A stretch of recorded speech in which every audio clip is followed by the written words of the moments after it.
What do you say? It is Wednesday, December 18. Just a week now before Christmas. 6 shopping days left. But in the meantime, we got lots of news to talk about this morning here on the Bill Press Show. Good to have you with us. Don't forget, we invite your comments at any time during the program. Give us a call at 866-55-PRESS.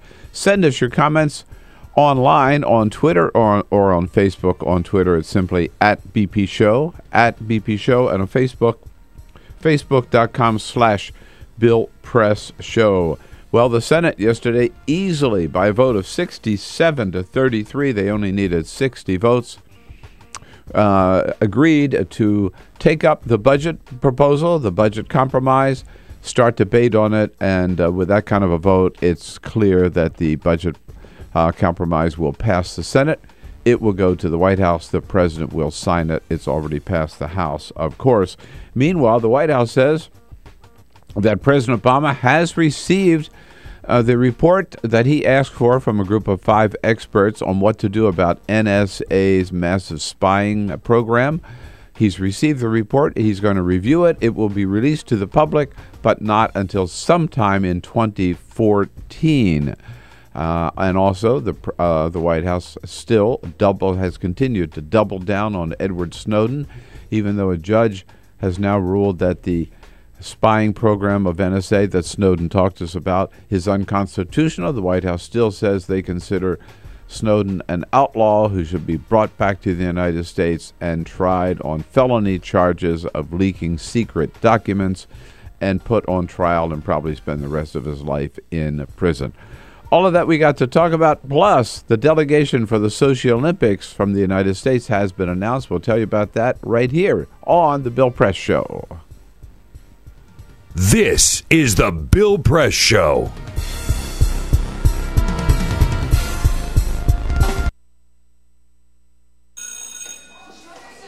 Don't look at me. Your hair's a bit frizzy today. Oh, you should pick that up. Oh, you're such a dork, loser. Here, let me help you with that. Oops. Every day, kids witness bullying. Oh, look. Your crush is looking at you. Poor you. They want to help, but don't know how. See, no one here's gonna help you, because no one Teach likes your you. kids how to be more than a bystander. Visit stopbullying.gov. If you drive buzzed, it could cost you around $10,000. You'll face major legal fees, major fines, and steep insurance penalties. You could lose everything. Nothing kills a buzz like getting pulled over for buzz driving, because buzz driving is drunk driving. When some people struggle with their mortgage payments, they become frozen, petrified. Not knowing what to do, they do nothing. But the people who take action are far more likely to get the most positive outcome. Making home affordable is a free government program. Call now to talk one-on-one with a housing expert about the options that are right for you. Real help, real answers, right now. Here at the GED Pep Talk Center, we have pep talkers standing by to get you motivated for your GED diploma. Text the name Terry to 69222 for a sympathetic pep talk. You show people what you really are. Or for a gentle pep talk, text the name Deborah. You know you're going to make people very proud of you. And if that's not enough, text the name Danny for an extreme pep talk. Prove everyone wrong. Show them you're the boss. Get your GED pep talk and find free GED classes. Text the name of the person you want a pep talk from to 69222.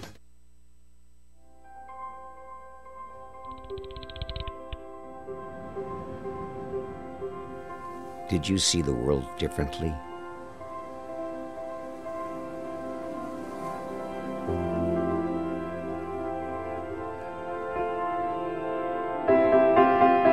Did you celebrate the victory?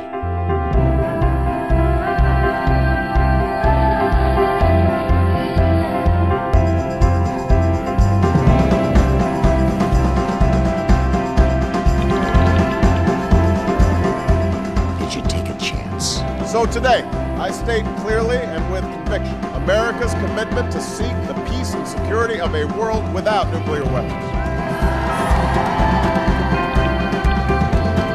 Did you stand up against our greatest threat?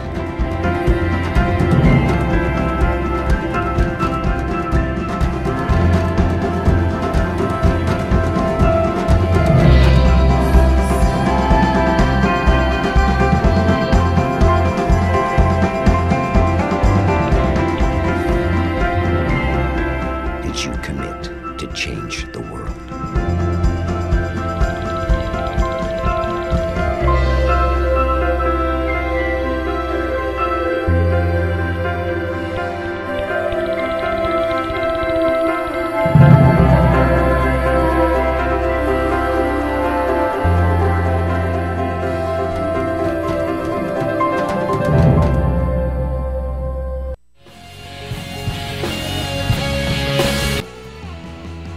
I guess there is going to be a big gay and lesbian presence after all. How about that, Vladimir? Hey, good morning, everybody. What do you say? It is Wednesday, December 18. Here we go with this special Wednesday edition of the Bill Press Show, coming to you live from our nation's capital, as always, and bringing you the news of the day here from our nation's capital. Yes, it's a week before Christmas. The House is out, but the Senate is still here, and so there's still a little activity here in our nation's capital. And the president hasn't taken off yet, so there's still a little activity down at the White House, not to mention what's going on around the rest of the world and the rest of the country. We got it covered. We got our eyes on everything out there this morning. So we'll let you know what's going on and open up the phones, open up the social media sites so you can tell us what you think about it all. 866-55-PRESS. That's the toll-free number to get in, to get your calls in. Or you can give us a holler on Twitter at BP Show and on Facebook at facebook.com/BillPressShow. And when you call in, you'll find the whole team here, led by Peter Ogburn. Hey. You know, led by me. Let's face it. Well, yeah, I mean, obviously. You know, I just want that, make that very clear. It is the Bill Press Show. Sometimes I wonder who's in charge around here, but anyhow. Peter Ogburn, yes. Hi indeed. there. Elisa Murphy, associate producer. Hello, good morning. Good morning. Everything good? Yeah, how are you doing? I'm good. Alicia Cruz, as you standing by to take your phone calls. Keep her busy. Keep those calls coming in. And, we are not only on your local progressive talk radio station as your morning radio show. We also, we cheat. We have a little TV thing going on as well. Simulcast, and we're very proud to be there on Free Speech TV, which you can get on your satellite dish on the Direct TV network, of course. And by the way, you know, on the small screen, your iPad, your computer, you can watch the video stream at TawkrTV. More and more of you do every day. TAWKR TV. YouTube.com/TawkrTV. Well, let's see. We've got a winner. We've got in the Mega Millions. It was last night. Okay, and the announcement made. And here, get your tickets, folks. Check them out. Here we go. Winning numbers. Tonight's winning numbers are 8, 20, 14, 17, 39, and the gold mega ball is 7. Now, no one matches all 6 numbers. Friday's jackpot to be $950 million. How'd you do? Play on, America. He gave them awfully fast. You need to hear him again? Yeah, I need to hear him again. Let me see. Tonight's winning numbers are 8, 20, 14, 17, 39, and the gold mega ball is 7. Here's how I did. Oh no, yeah, really? Not even one number. Bummer. Really? Yeah. No, I had 5 and 6, but no 7. That's close. That might be worth something. You never know. It should be, damn it. It should be. I know. Anyhow, well, I tried. Again, if you're not in it, you can't win it. I didn't play. I didn't lose any money. I didn't win any money. But there were people lined up, man, to buy these tickets at the Easter Market when I got mine yesterday. And I'm sure. That was the problem. Too many people were lined up all around. But it's not going to go to $900 and some million this weekend on Friday because, as Paula Otto, who is head of the Virginia Lottery, where the Mega Millions is based, points out, we had a couple of winners. We sold 2 winning tickets, one in California, one in Georgia, and they will share the jackpot. The jackpot, we believe, is going to, when we finish counting all of the wagers, be even a little higher than the $636 million we were anticipating. All right. So, you basically you have to split, let's say, $650 million with somebody else. That's not too bad. That's not too bad. Not too bad a challenge. Deal with that. No, I think I could deal with that as well. The winner out in California, by the way, in San Jose, California, a little gift shop in the Vietnamese quarter of San Jose called Jenny's Gift Shop. And Jenny's Gift Shop, for selling the winning ticket, will get a cool $1 million. Which just as a bonus for having sold the sold the ticket. Man, right. That's a sweet gig. I would say that's probably more money than Jenny's Gift Shop has ever seen. Yeah. In its lifetime. Oh, yeah. Right? Yeah. Yeah. That's pretty sweet. Okay. All right. So what's the next? Powerball? I don't know. Shoot, I guess. Yeah. God. Once you get addicted, you find tickets. Well, look. For the lucky winners, congratulations. For the rest of us, keep hope alive. Somebody's going to win the next time, and it could be me. It could be you. Coming up a little bit later in the program, David Jackson joining us from the White House, as he's been doing every Wednesday morning. Covers the White House for USA Today. Also, Olivier Knox, who covers the White House for Yahoo News, will be here in studio with us as a friend of Bill. And we'll be joined by our good buddy Joe Cirincione from the Ploughshares Fund. Has been around for a while. He's got a great new book out called Nuclear Nightmares. And he'll be in to bring us up to date on some of the foreign policy nightmares around the globe right now. And what to do about Edward Snowden. But first, this is the Full Court Press. Other headlines breaking out today. Actor Shia LaBeouf used Twitter to apologize for plagiarism. The short film entitled HowardCantor.com is an almost word-for-word replication of Daniel Close's comic entitled Justin M. Damiano. Close was shocked to learn Shia had taken the script and many of the visuals. Close stated he could not imagine what was going through his mind. Shia apologized over Twitter, alluding to getting lost in the creative process and neglecting to follow proper accreditation. Oh, getting lost in the creative process. Yeah. Just lifting. Stealing. It's stealing. Lifting passages word for word. I mean, on one hand, I'm glad he apologized for it, but as some people pointed out, his apology even was lifted from another apology that was out there online. He stole lines from somebody else's apology to apologize. Yeah, really. Well, so he probably didn't know how to apologize. That's a good point. Yeah. Morton's Steakhouse kicked out a cancer patient this week for wearing a hat.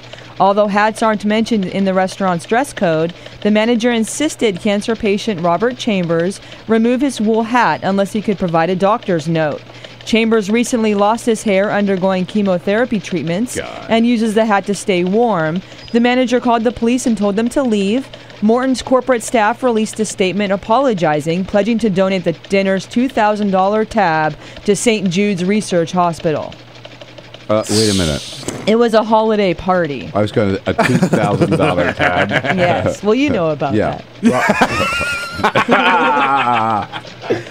Let me tell you. The Palm lunch collected a little bit less than $2,000. The Bill Press holiday lunch at the Palm was not $2,000. I just wonder what bottle of wine he had with that little piece of steak he had. Seriously, man. Yeah. But what a stupid move. How could somebody get to a position of a manager of a Morton's restaurant and still be such an idiot? Right. Insisting on a doctor's note. Dude, if a cancer patient comes in and wants to eat their steak while sitting on the table, just let them do it. They're cancer patient. What are you doing? Tell them to take their hat off. Yeah. Did he kick him while he was down? Right, seriously. Yeah.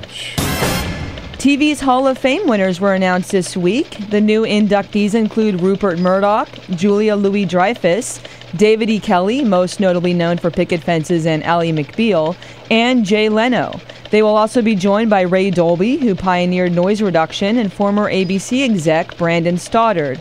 Dolby passed away in September at the age of 80. The Television Academy Hall of Fame ceremonies will take place in March at the Beverly Wilshire in Los Angeles. Past inductees include Barbara Walters, Regis Philbin, William Shatner, Candice Bergen, and the late, great Johnny Carson. Did Married with Children get any? No. I don't think so. No? Okay. I'm glad they Maybe keep their next credibility year. intact by putting Rupert Murdoch in there. Yeah, right. Exactly. Here we go. 15 minutes after the hour now. Yes, indeed. More little waves made yesterday about the NSA and the all reverberating from the judge's decision a couple of days ago, federal district court judge here in Washington, D.C., that NSA's massive spying program, whereby they keep records of every phone call made by you and me and every other American, where, how long the call was, where the call was made, who the call was made to, all that information, that mega data they call it. A judge said that whole program is unconstitutional. It is an unreasonable, illegal search and seizure violation of the Fourth Amendment of the Constitution. Now, what to do about it? Meanwhile, we know that because there were so many complaints about it from Americans and from foreign leaders, President Obama ordered a review. He put 5 people together, led by Richard Clark, former national security advisor at the White House, put this panel together and asked them to come up with recommendations on what we ought to do about NSA. Jay Carney told us a couple of days ago that report was in. It was presented to the president last Friday. So I asked yesterday, here's the first question in this first segment today, when should they release that report? I asked Jay Carney yesterday what the plan for releasing is. Bill. Jay, with respect to the NSA review panel's report, when did you say that would be released to the public? I said publicly. I don't have a date for you. As I mentioned yesterday, we expect that it will be released. So then Jonathan Karl from ABC jumped in and said, wait a minute, I thought you said February, January. Jay Carney. What I know is that our internal review, the word is being applied to several different things, but the overall review that's happening here will be completed in January. The report, the review group's report, which has been completed and submitted to the president, will be released publicly. I just don't have a date for when that will happen. I certainly expect it will be no later than January. No later than January. So I followed up, because what's this all about? Jay Carney is saying, well, because of transparency. In the interest of transparency, we're going to release a report. Yeah, but why not release it now? My follow-up. What is the reasoning for not releasing it now? If you're going to release the full report, I think it's rather extraordinary that, that part of the commitment to transparency here is that this will be released. I just don't have a date for you. Would transparency argue for releasing it now so we know what the panel has recommended? I don't have a date for you, Bill, and when it's released, which I expect will be between now and the conclusion of the review here at the White House, you'll be able to examine its contents and make assessments accordingly. But it is my understanding that it will be released publicly. I'm sorry. I just think this is crazy.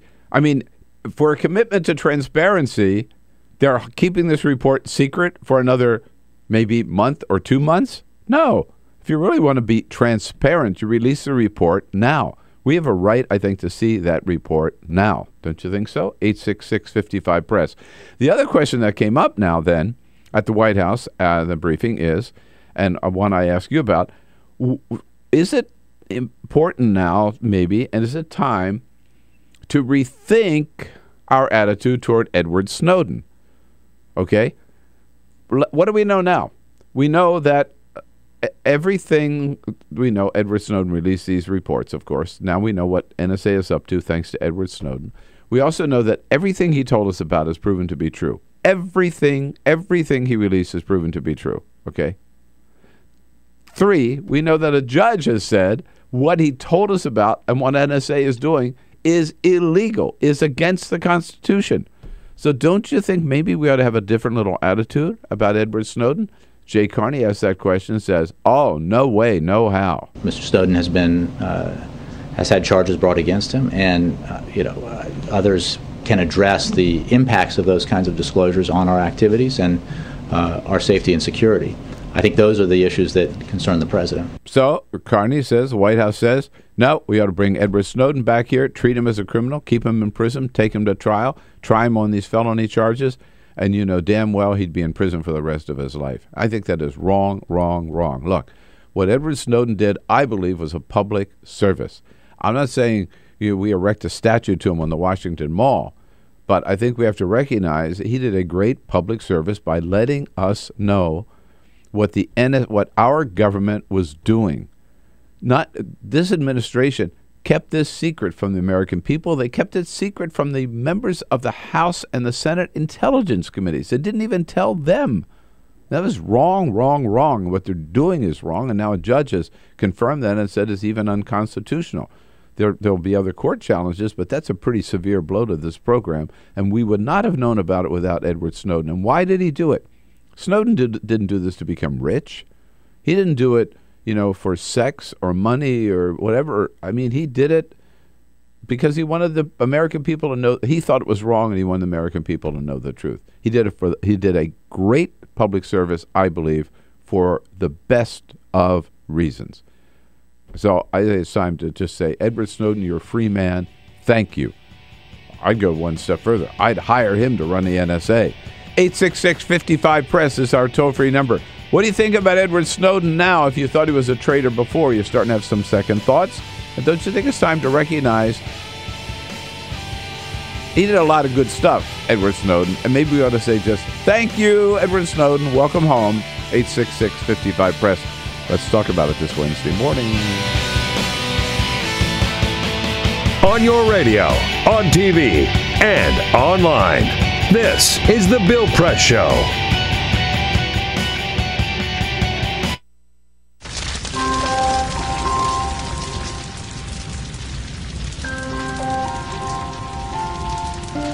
A single ember that escapes from a wildfire can travel more than a mile.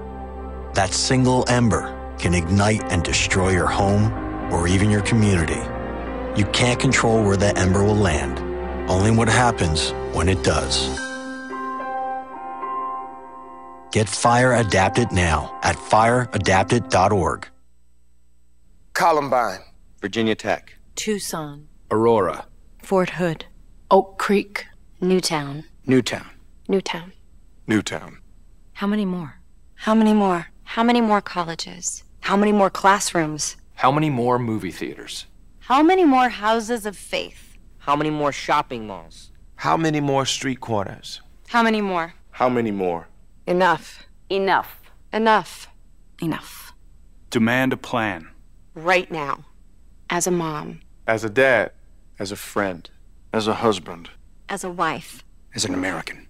As an American. As an American. As a human being. For the children of Sandy Hook. Demand a plan. No more lists of names. It's not too soon. It's too late. Now is the time. Before we all know someone who loved someone on that list. No more lists. No more. Who they might have been. No more. If we had just done something yesterday. It's time. We can do better than this. We can do better than this. It's time. It's time. It's time for our leaders to act. Demand a plan. Right now. Right now. You! Demand it! Enough. Enough. Enough. Enough.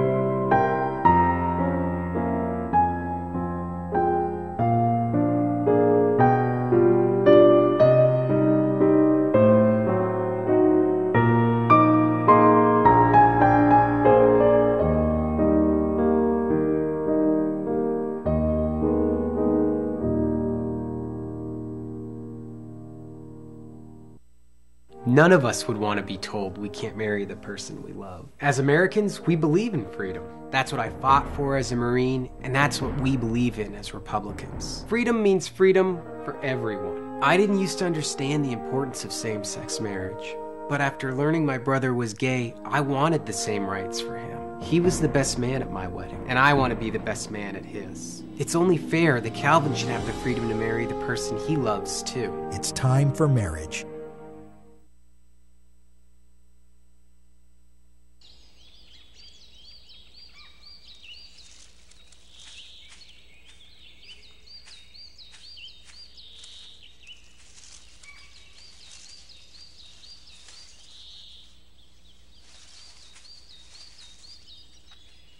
At Earth Justice, we defend the environment in the courtroom.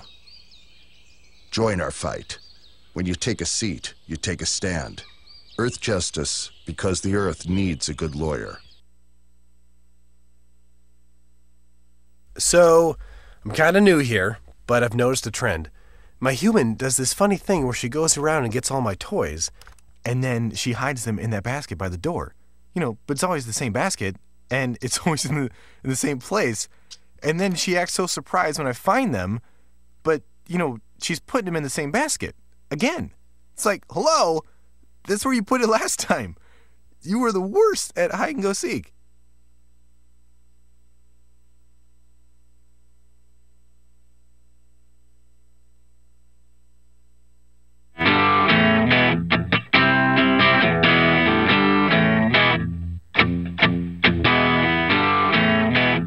This is the Bill Press Show.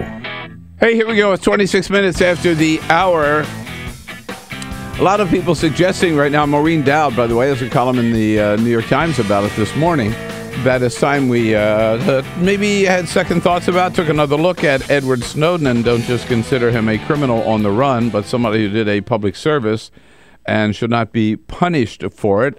Others disagree. John Bolton, of course, that disgraced former U.S. ambassador to the United Nations, he said on Fox News that Edward Snowden is somebody who should, quote, swing from a tall oak tree. Yeah. What do you think? 866-55-PRESS. I say let's stop the criminal manhunt and just recognize him for what he is, a whistleblower. I mean, we're supposed to accept and recognize and thank whistleblowers. Out in Chicago, here's Kevin. Hey, Kevin, what do you say? Good morning. Yeah, hey, Bill, how you doing? Hey, right. You know, for a president that campaigned on transparency, boy, you know, he's sure coming up short on this. And as far as Snowden, I mean, I don't need to change my attitude. It's been the same from day one. He's a whistleblower that absolutely, you know, did a great service to the American people. And the only people that are upset are the ones that got caught with their pants down on this deal. Okay, and as far as hanging from a tree, Bolton, if anybody should hang from a tree, it's you, dude. Yeah, he looks like somebody ought to be hanging from a tree too with that mustache. Kevin, no, I agree with you, Kevin, and it's disappointing to me that President Obama takes a stand. You know, the lack of transparency, but again, whether you agree with what NSA is doing or not, we have a right to know what they're up to, right?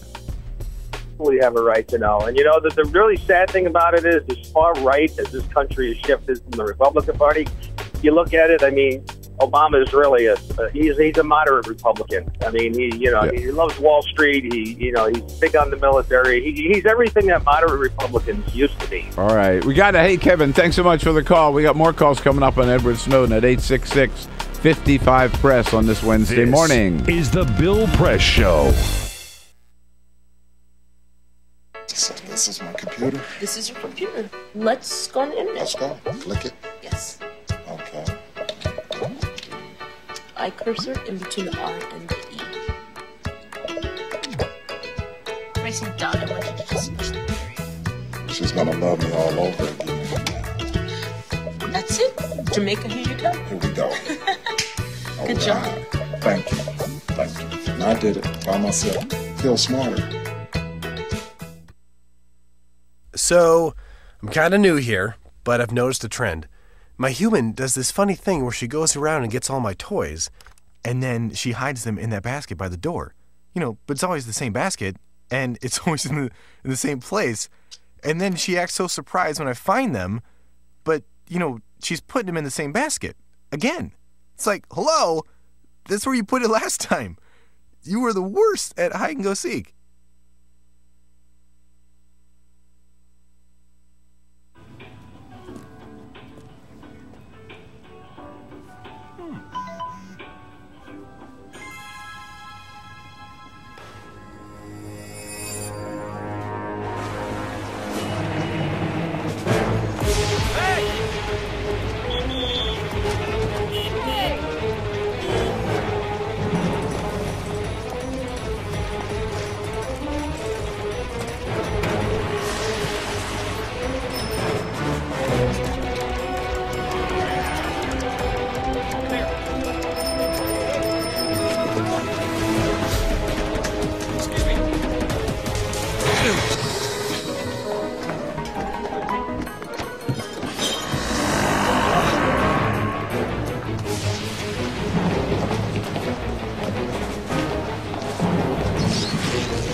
So, same time next week?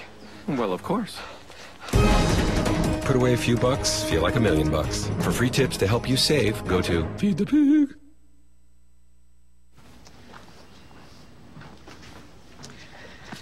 All right. I know this isn't any fun to talk about, but we should. Okay. So who's going to do what? I'll pack the dead batteries. Great.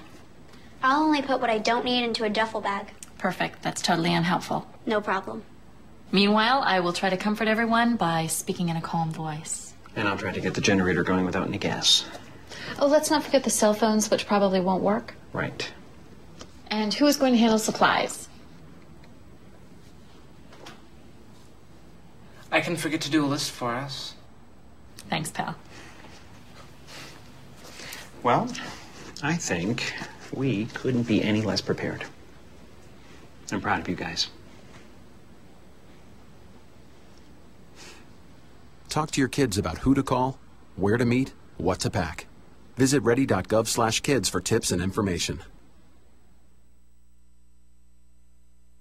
Hey, thanks for stopping by. You know, I followed your character since the first episode. I'm a big fan. Big fan. Thank you. And listen, your storyline, it makes for incredible TV drama. Thing is, your drug use is very adult content. Too adult for the kids. So I'm gonna have to block you. Oh, man. Yeah. Well, have a good one. You're a nice lady.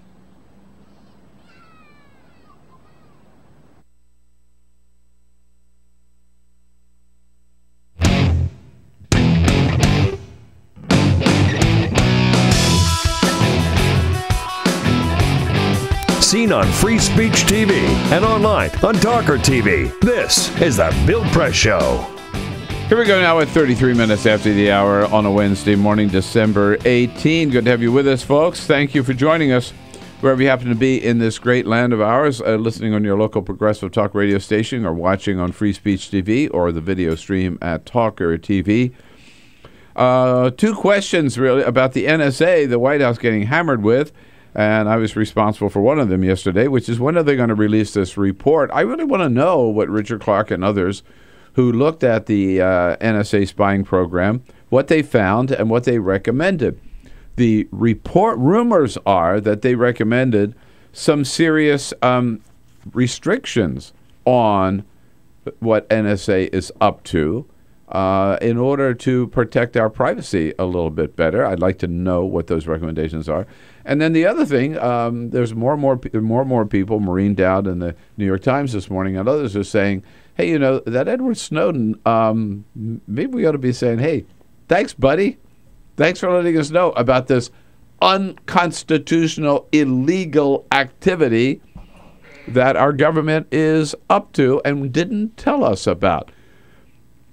Time to rethink Edward Snowden, thank him instead of pursuing him like an outlaw criminal. 866-55-PRESS is the question. Peter online. Yeah, if you don't have time to call the phone number, you can always reach out to us on Twitter. We're at BP Show, at BP Show.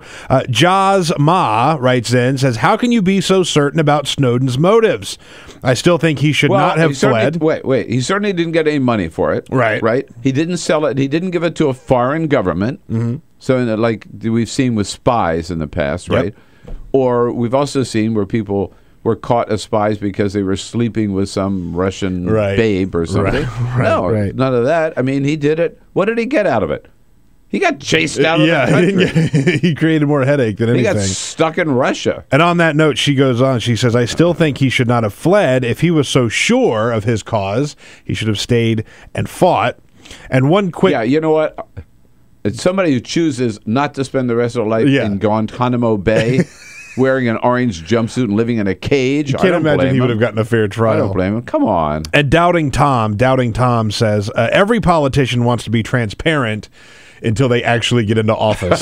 Then things change. Remember, find us on Twitter at BP Show. Go there. Follow us. Or every senator wants to be transparent until they become president. That's right. That's right. Hey, let's bounce out to it's Chicago Day on the Bill Press Show. Joey, what do you say? Hi, man. I think they're trying to arrest the wrong person. Who's the guy in charge of keeping the crazy people away from President Obama in Africa? Them are the people who should be arrested for crying out loud. Are you kidding me? And Clapper should be arrested for perjury at Congress. Yeah. Let Snowden go and get them SOBs who can't keep the crazy people away from the president. Yeah. What do they have to do to get fired from this administration? That's got to be the biggest security error that I can remember. Letting that crazy sign language guy standing 2 feet from the president. Yeah, they're on the wrong thing, Bill. They're on the wrong thing. Absolutely, you're that whole scene down there is just unbelievable that could happen today. You know, thank God he was not a security risk, but he certainly could have been. He did not belong certainly did not belong on that stage. Yes, indeed. Instead, we're going after Edward Snowden. Hey, again, while we're in Chicago, here's Isaiah. Hello, Isaiah. Good morning. Yes, I agree with you that Edward Snowden is a hero, and he did do a service to the American people by releasing that. But wasn't this set a precedent for other people to release things that truly, this one not truly, but truly endanger our national security?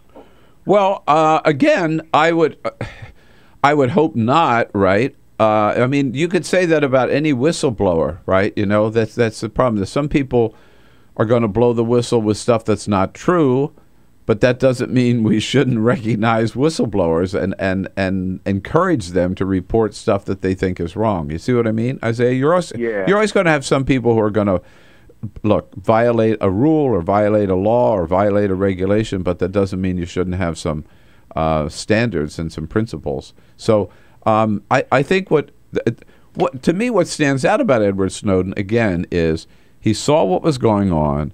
He knew it was being kept secret. He thought the American people, he thought it was wrong, and he thought the American people should know, that we should know about this. And I think he was right on all of those points, right?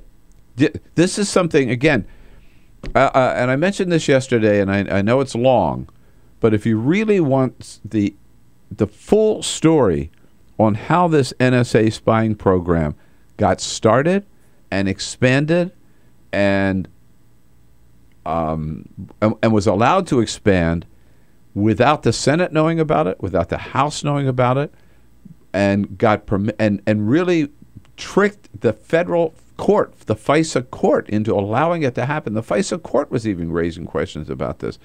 But with the Obama administration's support, the NSA was able to muscle this thing through. It's all spelled out, that whole story, in this week's New Yorker magazine, an article by Ryan Lizza. But again, not to get into the details of all that story. It's just it's a great tale and shows the leadership of Senator Ron Wyden from Oregon. But for purposes of this discussion, you and I wouldn't know anything about this. We would not have that review panel. We would not have that judge's decision.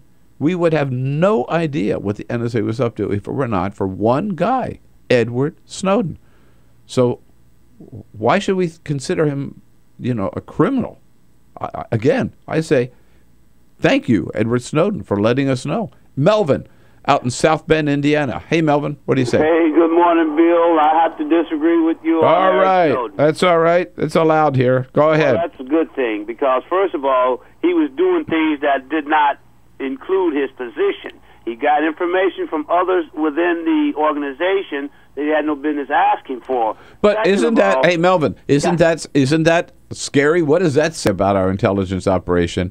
I mean, I sort of agree with you on that point, that here's a guy, right, who is way down in the food chain, right, and yet he had access, he had top security clearance, and he had access to all of those documents.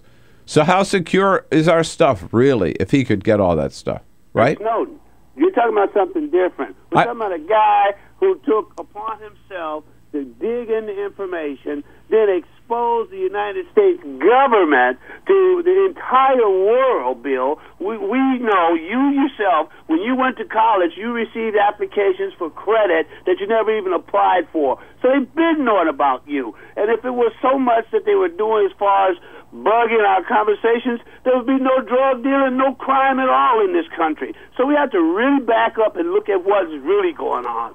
Melvin, no, man, you've been drinking the Kool-Aid, Melvin. You believe all this crap. I want to know how many crimes were solved by listening to my phone calls or tracking my phone calls or yours. That's absolute nonsense. 350 million Americans and every single phone call made every day, that NSA's got a right to collect that without our knowing about it? Yeah. Hell no, not in the country that I live in and love. Not doing anything against you. You are not a criminal. You're not plotting. Then they'd have no business prying into my phone calls, Melvin. They have no business coming into my house. They have no business coming into my bedroom, and they got no business coming into my phone calls. And up for credit either. I'm sorry, I didn't follow you on that. I mean, look, we've got a right of privacy, and what you're basically saying is Forget it. Throw it out the window and let the government snoop on anything they want, anytime they want, and not even tell us about it. No, read the Constitution. Read the Fourth Amendment. I mean, read that judge's decision the other day. He said he has never seen such a massive violation of privacy as this NSA program. This is a conservative judge. You know, here's one thing. This is important. This is one issue on which the right and the left can agree. Civil libertarians, whether they be people like a Rand Paul on the right, or a Michael Moore or a Bill Press or a Bernie Sanders on the left, can agree. This is one time where we've got to say our government is out of control, and it's time to rein things in. And again, we didn't realize how much our government was out of control until Edward Snowden came along. And thanks to him, now we know it. Then the question is, what are we going to do about it? Final point. The other thing that judge said the other day was that he's examined all the stuff that NSA has put out there. And he said, not only is this unconstitutional, but it's not working, that they have not discovered one terrorist plot or one terrorist connection. Not one from all this mega data that they've been collecting on our phone calls. And so for two reasons, we ought to stop it, rein it in, and make sure they only go after people where there's a reasonable suspicion that they have some terrorist connection. David Jackson joins us from the White House next, covers the White House for USA Today. On your radio, on TV, and online, this is The Bill Press Show. It is possible to read the history of this country as one long struggle to extend the liberties established in our Constitution to everyone in America. In other words, who, according to our laws and culture, gets to be considered a person? The law creates legal personhood, and movements create law and change culture. So, how have the courts passed laws to shape our culture? That history goes way back before Citizens United. 1819, Dartmouth College versus Woodward, Supreme Court case, turned a corporate charter from a government-granted charter to a contract. This ruling gave corporations standing within the Constitution. 1886, Santa Clara County versus Southern Pacific Railroad. Though the court did not rule on corporate personhood, the decision was subsequently cited as a precedent to hold that a private corporation is entitled to the same 14th Amendment rights of due process and equal protection as human beings. This makes it impossible for us to make laws that treat local businesses any differently than giant multinational corporations, even if their business practices are deemed to be harmful to workers, the environment and communities, or if they have a history of violating the law. Hale versus Henkel, 1906. The court granted corporations the Fourth Amendment search and seizure protection. Dodge versus Ford Motor Company, 1919. The Michigan Supreme Court says the business corporation is organized and carried on primarily for the profit of the stockholders. Stockholder primacy is established. The purpose of the corporation, according to the court, is no longer to serve the public good, as it had been. It is now to maximize profit for shareholders above all else. Pennsylvania Coal Company versus Mahon, 1922. Corporations get the Fifth Amendment takings clause, meaning if you pass a regulation that impacts a corporation's ability to make a profit, that is deemed a taking, and they can sue for the right to future profits lost. This creates a chilling effect, and local and state governments become much more hesitant to pass laws in the public interest for fear that corporations can claim loss of potential profits that cities and states will be on the hook to pay. Buckley versus Vallejo, 1976. The Supreme Court rules that spending money to influence elections is protected under the First Amendment, in effect saying that money is speech. Citizens United versus Federal Election Commission, 2010. Today, the Supreme Court of Chief Justice John Roberts declared that because of the alchemy of its 19th century predecessors in deciding that corporations had all the rights of people, any restrictions on how these corporate beings spend their money on political advertising are unconstitutional. The court's ruling threatens to undermine the integrity of elected institutions across the nation. It's a rejection of the common sense of the American people.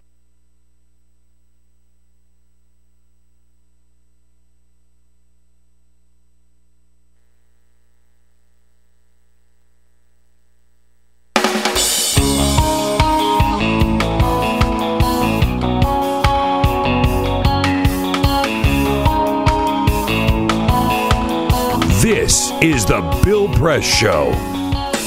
Hey, here we go. 13 minutes before the top of the hour.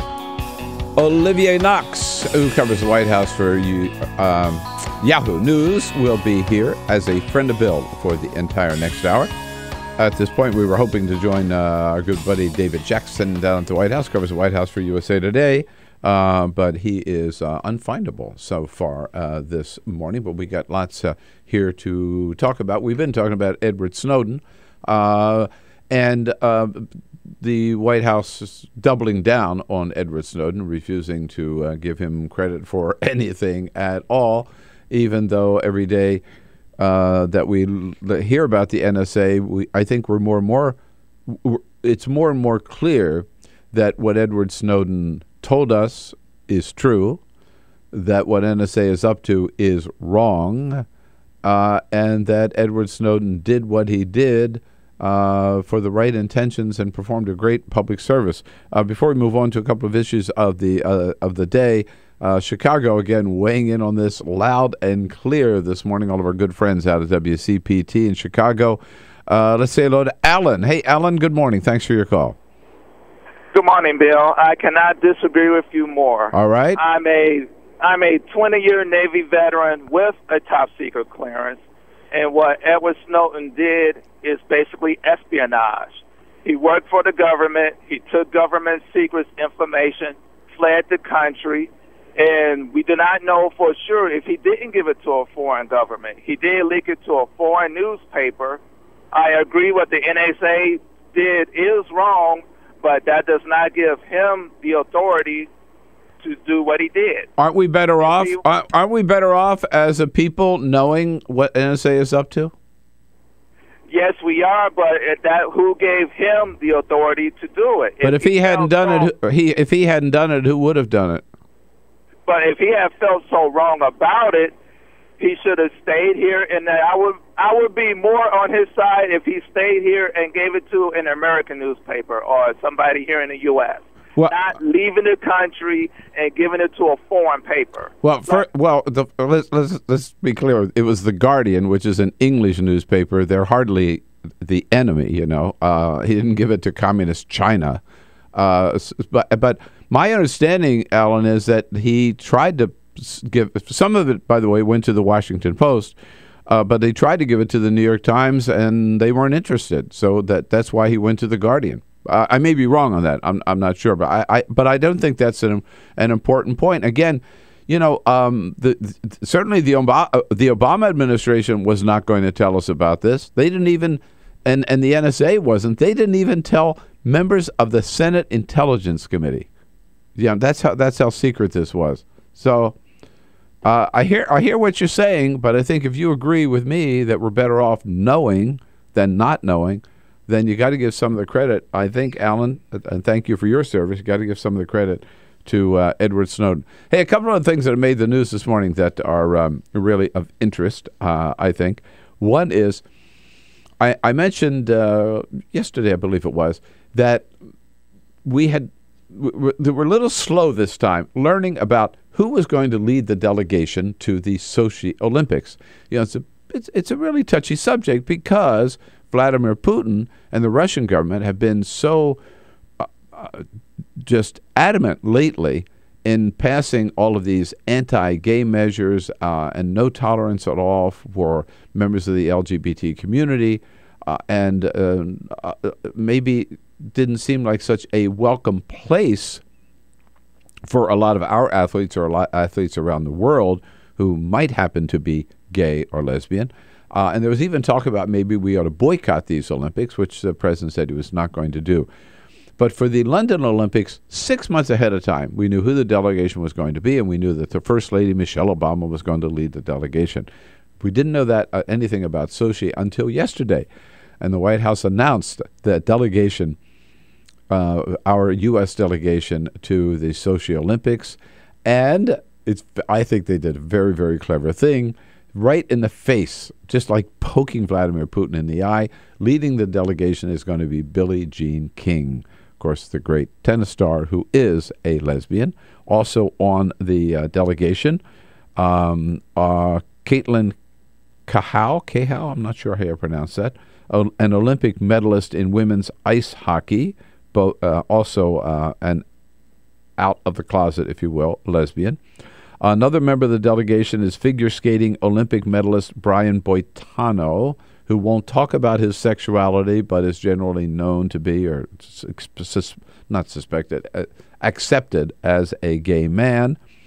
The other members of the delegation include University of California President Janet Napolitano, former Homeland Security Secretary and she was former head of Homeland Security, the U.S. Ambassador to Russia, Michael McFaul, White House Deputy Chief of Staff Rob Neighbors, Deputy Secretary of State William Burns, and speed skating Olympic medalists Bonnie Blair and Eric Hayden. Those are they make up the U.S. delegation to the Winter Olympics in Sochi. I love the fact that it's headed by Billie Jean King. Take that, Vladimir Putin. On your radio, on TV, and online. This is The Bill Press Show.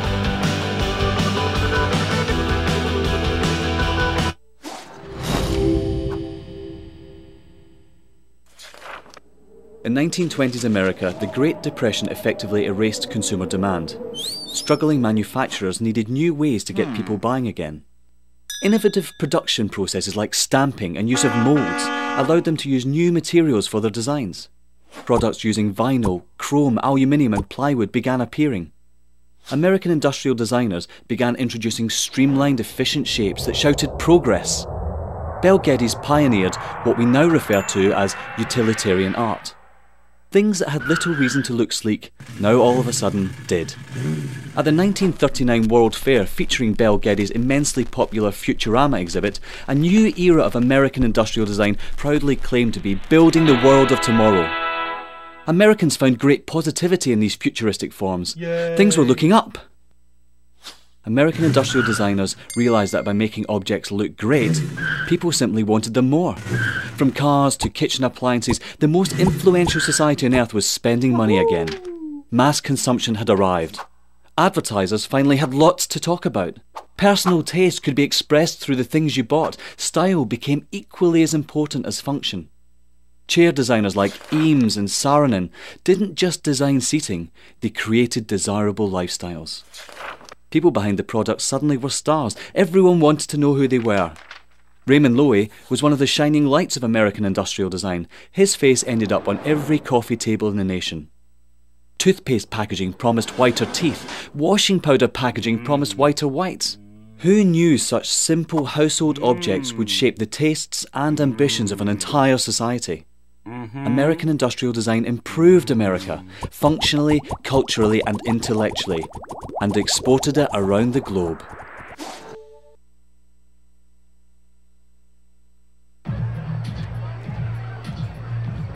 If you drive buzzed, it could cost you around $10,000. You'll face major legal fees, major fines, and steep insurance penalties. You could lose everything. Nothing kills a buzz like getting pulled over for buzz driving, because buzz driving is drunk driving.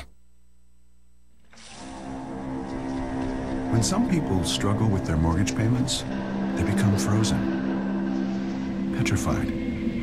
Not knowing what to do, they do nothing. But the people who take action are far more likely to get the most positive outcome. Making home affordable is a free government program. Call now to talk one-on-one with a housing expert about the options that are right for you. Real help, real answers, right now.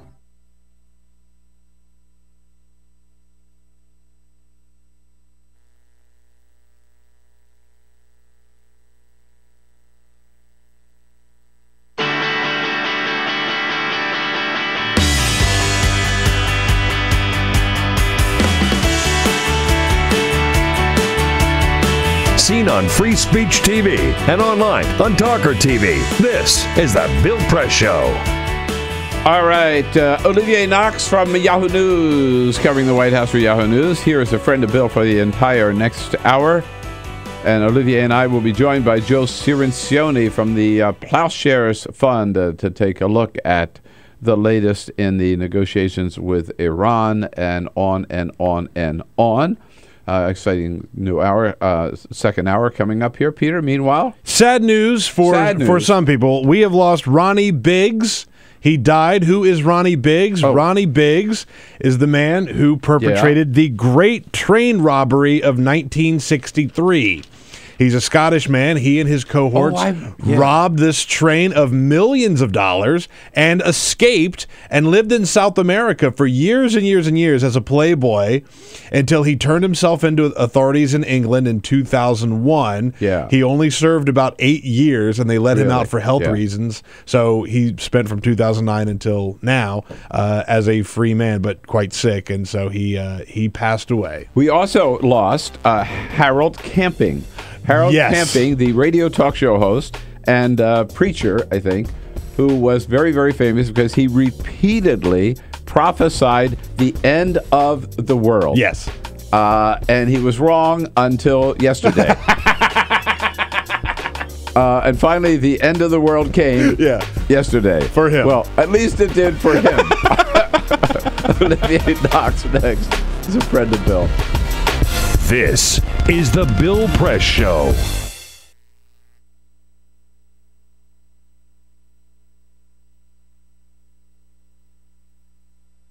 To one last night, it was just it.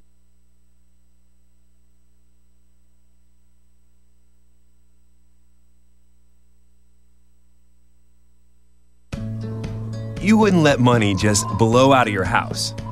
So when your AC or heater is on, make sure the doors, windows, and fireplace flue are shut tight. If you're headed out, turn down the AC or lower the heat by 10 degrees. And always keep your water heater set at 120. A little bit of common sense goes a long way. Get more great tips at energysaver.gov. So, I'm kind of new here, but I've noticed a trend. My human does this funny thing where she goes around and gets all my toys, and then she hides them in that basket by the door.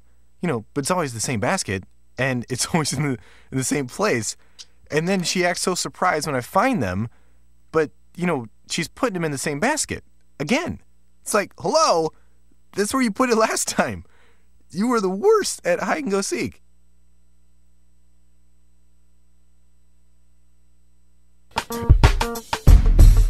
What do you say? It is Wednesday, December 18. Just a week now before Christmas. 6 shopping days left. But in the meantime, we got lots of news to talk about this morning. Here on the Bill Press Show, good to have you with us. Don't forget, we invite your comments at any time during the program. Give us a call at 866-55-PRESS. Send us your comments online on Twitter or on Facebook. On Twitter, it's simply @BP Show, @BP Show, and on Facebook, facebook.com/Bill Press Show. Well, the Senate yesterday, easily by a vote of 67 to 33, they only needed 60 votes, agreed to take up the budget proposal, the budget compromise, start debate on it, and with that kind of a vote, it's clear that the budget compromise will pass the Senate. It will go to the White House. The president will sign it. It's already passed the House, of course. Meanwhile, the White House says that President Obama has received the report that he asked for from a group of 5 experts on what to do about NSA's massive spying program. He's received the report. He's going to review it. It will be released to the public, but not until sometime in 2014. And also, the White House still has continued to double down on Edward Snowden, even though a judge has now ruled that the spying program of NSA that Snowden talked to us about is unconstitutional. The White House still says they consider Snowden an outlaw who should be brought back to the United States and tried on felony charges of leaking secret documents and put on trial and probably spend the rest of his life in prison. All of that we got to talk about. Plus, the delegation for the Sochi Olympics from the United States has been announced. We'll tell you about that right here on The Bill Press Show. This is The Bill Press Show. Don't look at me. Your hair's a bit frizzy today. Oh, you should pick that up. Oh, you're such a dork. Loser. Here, let me help you with that. Oops. Every day, kids witness bullying. Oh, look. Your crush is looking at you. Poor you. They want to help, but don't know how. See, no one here's gonna help you, because no one Teach your likes kids how to be more than a bystander. Visit stopbullying.gov. If you drive buzzed, it could cost you around $10,000. You'll face major legal fees, major fines, and steep insurance penalties. You could lose everything. Nothing kills a buzz like getting pulled over for buzz driving, because buzz driving is drunk driving. When some people struggle with their mortgage payments, they become frozen, petrified. Not knowing what to do, they do nothing. But the people who take action are far more likely to get the most positive outcome. Making home affordable is a free government program. Call now to talk one-on-one with a housing expert about the options that are right for you. Real help, real answers, right now. Here at the GED Pep Talk Center, we have pep talkers standing by to get you motivated for your GED diploma. Text the name Terry to 69222 for a sympathetic pep talk.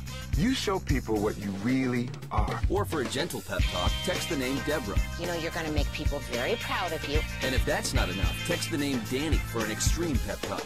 Prove everyone wrong. Show them you're the boss. Get your GED pep talk and find free GED classes.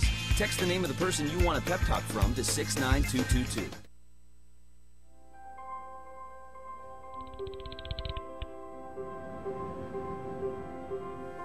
Did you see the world differently?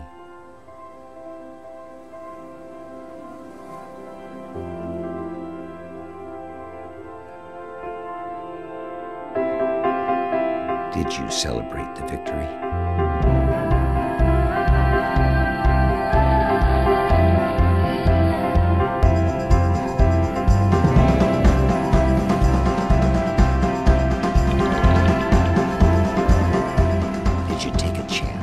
So today, I state clearly and with conviction America's commitment to seek the peace and security of a world without nuclear weapons. Did you stand up against our greatest threat?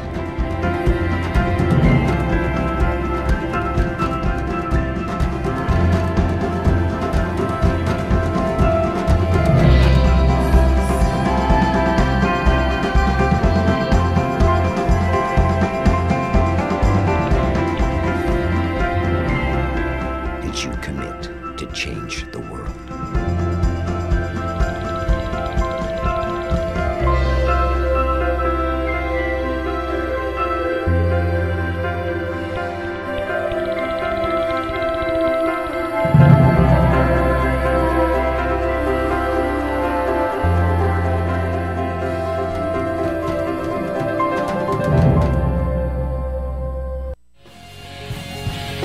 Broadcasting around the nation, on your radio, on your TV, and online. This is The Bill Press Show. It's Wednesday morning, and we have two winners to the Mega Millions, and not one of them is in this studio. Damn it. Hey, good morning, everybody. Great to see you this morning. Wednesday, December 18. Welcome to the Bill Press Show, coming to you live all across this great land of ours, coast to coast on your local progressive talk radio station. How lucky you are if you've got one. And we're also seen on Free Speech TV, simulcast on Free Speech TV. If you got a satellite dish, you can find us on the Direct TV network or the Dish network or on Direct TV. And by the way, you can also follow the video stream, or more of you do, every day at TawkrTV, youtube.com/TawkrTV. And don't forget, we all spell Talker now, TAWKR-TV. We just decided to reinvent the term here. Joining us is a friend of Bill this hour, a good friend from the White House, covers the White House for Yahoo News, member of the White House Correspondents Association Board of Trustees. Esteemed position, Olivier Knox. So, Olivier, nice to see you. Nice to see you. Thanks for getting up early this morning, coming in here. Thanks for the coffee. Well, it's the least we could do. Yeah. You're not a Mega Millions winner either, I guess, huh? No. Well, I don't know. I'm certainly not the jackpot winner because I don't live in San Jose. Right. And there's one other one, right? Down in Georgia. I'm just going to pretend that they're going to have, all these new problems to worry about. Yeah, I'm exactly. glad it's not me. A lot of downsides. Just don't look into my pocket and see the little pink piece of paper. Especially over the holidays, you'd have all of that to worry about, how you're going to spend all that money. Right. I'd much rather prefer my more modest problems. You join our team here, of course, this morning with Peter Ogburn and Elisa Murphy. Alicia Cruz on the phones and Cyprian Bolding on the video cam, as always. But speaking about winners, up in Canada, a man by the name of Tom Christ 2 days ago won the Canadian lottery. What is that called? It's called Lotto Max. Lotto Max. Lotto Max. I like that. Lotto Max. Pemmican and a sled? What's the grand prize? What's the grand prize for Lotto Max? Lotto Max. The grand prize was $40 million. And Tom Christ is a businessman who's done pretty well.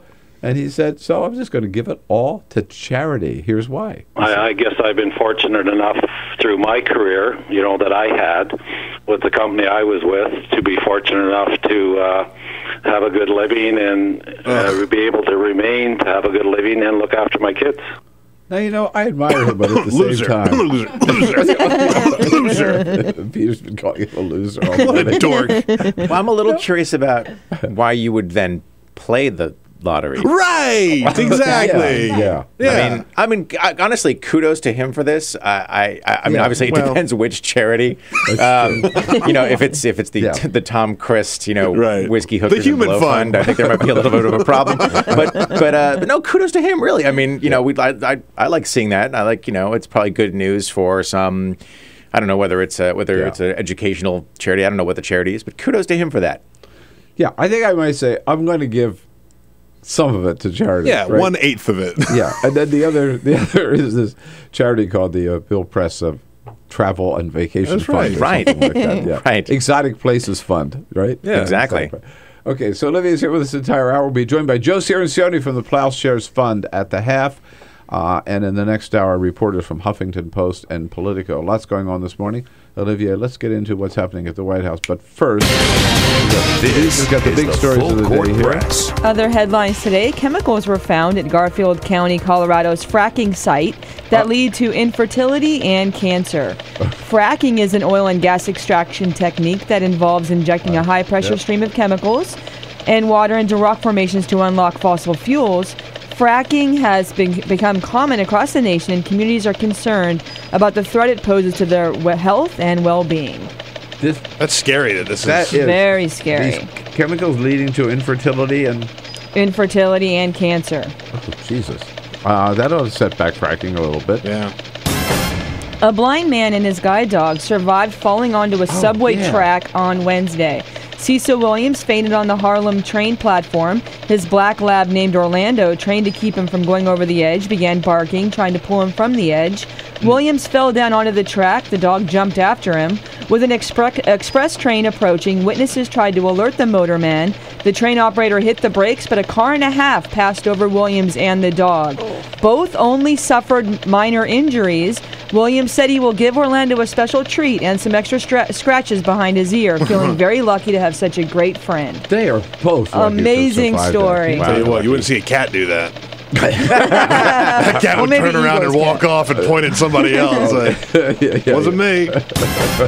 Rock and Roll Hall of Fame inductees have been announced. Nirvana, the band Kiss, and Peter Gabriel will be inducted into the Rock and Roll Hall of Fame next year. Other inductees include Hall & Oates, Linda Ronstadt, and Yusuf Islam, a.k.a. Cat Stevens.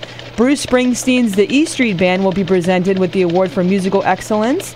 Musicians are considered for induction 25 years after the release of their first album. The award ceremony takes place next April in Brooklyn, New York. The Rock and Roll Hall of Fame. So hold on, Big night. Hold on a second here. So wait, so Yusuf Islam, aka Cat Stevens, yes, is going to be inducted in the Rock and Roll Hall of Fame, but somehow the replacements didn't. Yeah, clear that I always hate this. I'm out here. Yeah, I always hate this. Tweet. Hall and Oates. I mean, is there anything less rock and roll than Hall and Oates? I feel like I grew up with Hall and Oates. I can't really. I like them just fine, but there's a pop music Hall of Fame. They belong there, not the Rock and Roll Hall of Fame. But when she was here with her new book down at the Smithsonian Book Fair, Linda Ronstadt, the first question asked from the audience was, "Why aren't you in the Rock and Roll Hall of Fame?" And she just said, "You know, not up to her. Nominated. It's not up to me, right? I'd like to be there." But and she swam through a swimming pool of her money and said, "What?" And now she is, or now she will be. Yeah, how about it? So, Olivier, the big news well, first of all, are you headed for Hawaii? I am not headed for Hawaii. I am spared vacation duty. I will not be flying to Hawaii to watch the Obamas cavort in the sands. But it does look like, I mean, they're going to get the whole uninterrupted vacation this year. Right? That's right. We're not going to have the fiscal cliff, which obviously consumed December 31st and the wee hours of January 1st of last time around. So they are going to get an actually uninterrupted vacation. Do I recall correctly that the First Lady and the daughters went, or was that the year before? They went, and then he had to join them later, I think. At least I think that's right. I think that point's right. But no, it looks like this year. I mean, obviously, the president, as everyone who covers the White House will tell you, is never really on vacation. It was true when Bush went to Texas. It's true with Obama going to Hawaii. They're never really on vacation. They get classified briefings, and if there's a global crisis, they're on the hook. I was talking yesterday to some of the press deputies about the schedule over there, and I said, so like, is there going to be? Will there be a briefing every day? And they said, probably not. Maybe once every 3 days or something. So when they go on vacation, they're not out there to make a lot of news, right? No, that's true. But I could tell you that he's bringing a couple senior National Security Council aides. Ben Rhodes will be with him in Hawaii, and there are people manning the fort here in Washington. Again, whether he's being briefed or the National Security Advisor is being briefed. He'll get his briefings, but I mean, they won't be briefing. Oh, you meant for the reporters? Yeah. Well, I mean, how many the first family went out for ice cream briefings can you really have? Yeah. That's what it amounts to, just being there in case something happens, right? It is, and that's really, really important. And people sort of forget that, but and since it's the 50th anniversary of the JFK assassination, I want to point out, the pool of reporters, the small group of reporters who follow the president everywhere, a lot of that is what we call protective. It really is the what if, and it's not just what if something happens to him. It's also what if there's a global crisis, and the first response from the president has to be in an unusual setting. It was that way on 9/11. We really do follow this guy for a purpose. It's why it's important to have that pool there. Why is it important, big issue at the White House these days, why is it important to have photographers from Associated Press or the other news services in covering presidential events and not just the official White House photographer? Well, you want as few removes between the media and an actual event. I want to be able to vouch for the fact that something happened a certain way. The photographs that are taken by the very talented official White House photographers are really essentially visual press releases, right? They serve to make the president look good kind of no matter what. They put the president at the center of the frame. Maybe the news is with the Secretary of State or the Secretary of Treasury or someone else. And so while they're usually excellent photos, the White House Correspondent Association Board would like simply to get more openness, more access to these events. I guarantee you there's no formula that fully satisfies the press corps. We're always going to be pushing for more of this. But our concerns are that with official photos, while you exclude news photographers and when you self-publish on social media, it creates some problems. It starts to look like the White House covering itself, which I think we can all agree is not good for democracy. It is an important issue, and we all agree that Pete Souza is a great guy and does great work, and we all like him, right? Mm-hmm. It's just that to say, well, we're just not going to do our job. We'll just take whatever photographs that they want to put out on the web, and that's the official record of what's happening at the White House.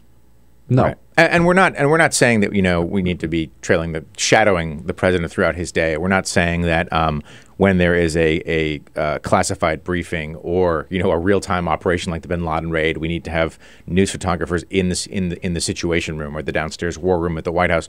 We're not saying that. We're saying that when the president meets with Mitt Romney or when the president meets with Hillary Clinton or when the president meets with the CEOs of major health insurance companies, we ought to at least get a glimpse of the president doing his job and interacting with people at the White House. Yesterday, the president had speaking about meetings, a very, very important meeting that went on a long time with the leaders of the tech industry and the news services, including Yahoo News and Google and all the rest. They were all there.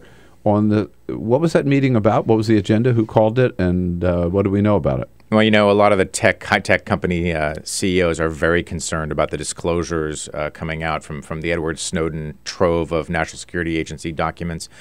One of the main concerns for the tech folks is, their customer base is freaking out. Quite understandably, no one wants to think that every email they send, every chat they send is hoovered up by the government and potentially read. And so they wrote an open letter to the president, and they said basically, you got to fix this.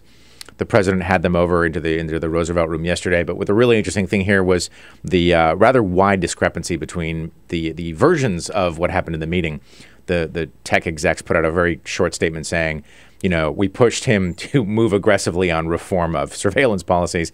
And the White House put out a much longer statement in which they said, they talked about getting the healthcare.gov website working, and they talked about income inequality, boosting the economy. A little bit about National Security Agency stuff. It's interesting to see the different priorities here. So translating, again, we were not in the meeting, but the high-tech people came, it seems, to tell the president, you got to do something about this NSA program because this is not good for our business, right? You got to maybe rein them in a little bit so we don't have to be. And that message they want to deliver to the president. I wonder how it was received. We don't know. Well, we don't know, but we do know that the president recently received the report from his National Security Agency review panel, the so-called outside experts, although they most of them have connections to inside. We know that he received that report. We know that they're going to undergo a weeks-long process of review, and then they've been very frank.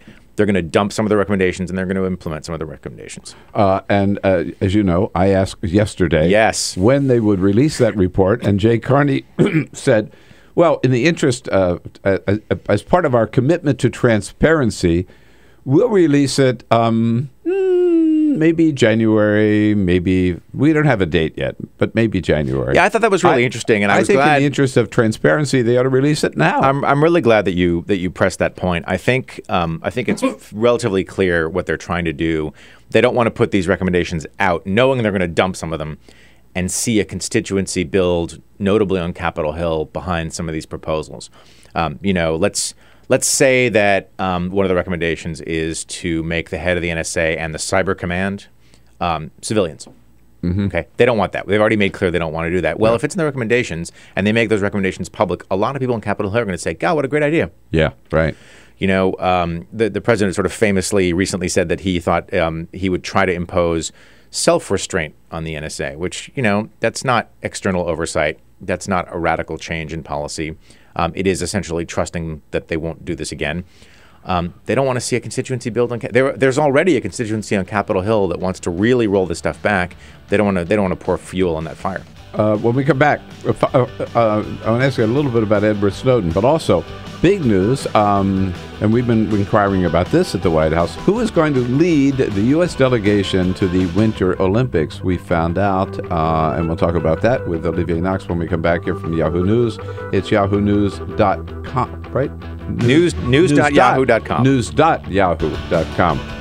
Here on this Wednesday morning edition of the Bill Press Show. We'll be right back.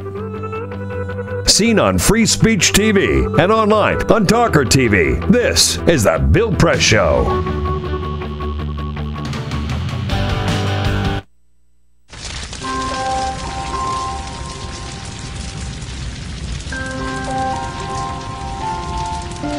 A single ember that escapes from a wildfire can travel more than a mile.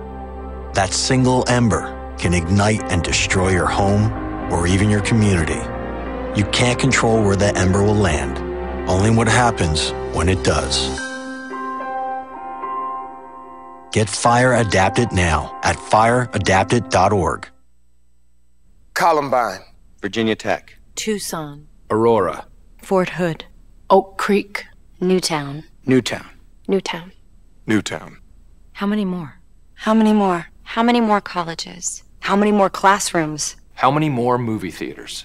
How many more houses of faith? How many more shopping malls? How many more street corners? How many more? How many more? Enough. Enough. Enough.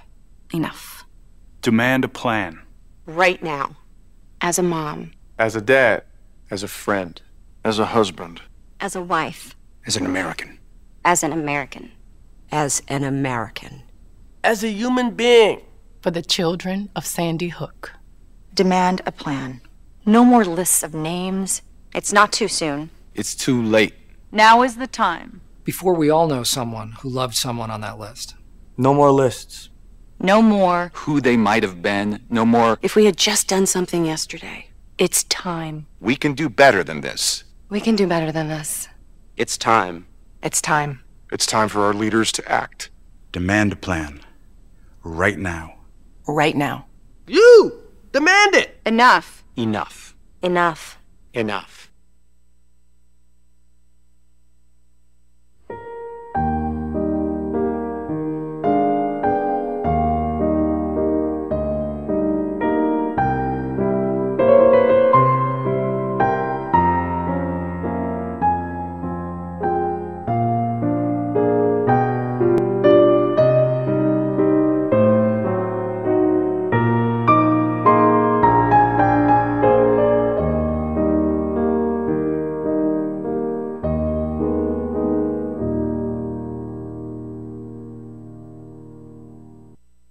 None of us would want to be told we can't marry the person we love. As Americans, we believe in freedom. That's what I fought for as a Marine, and that's what we believe in as Republicans. Freedom means freedom for everyone. I didn't used to understand the importance of same-sex marriage, but after learning my brother was gay, I wanted the same rights for him. He was the best man at my wedding, and I want to be the best man at his. It's only fair that Calvin should have the freedom to marry the person he loves, too. It's time for marriage.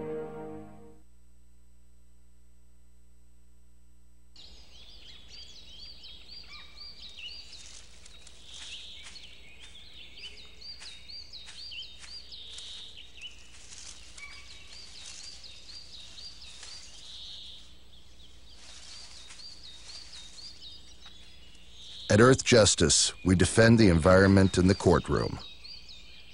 Join our fight. When you take a seat, you take a stand. Earth Justice, because the Earth needs a good lawyer. So, I'm kind of new here, but I've noticed a trend. My human does this funny thing where she goes around and gets all my toys, and then she hides them in that basket by the door. You know, but it's always the same basket, and it's always in the same place. And then she acts so surprised when I find them, but, you know, she's putting them in the same basket. Again. It's like, hello? That's where you put it last time. You were the worst at hide and go seek.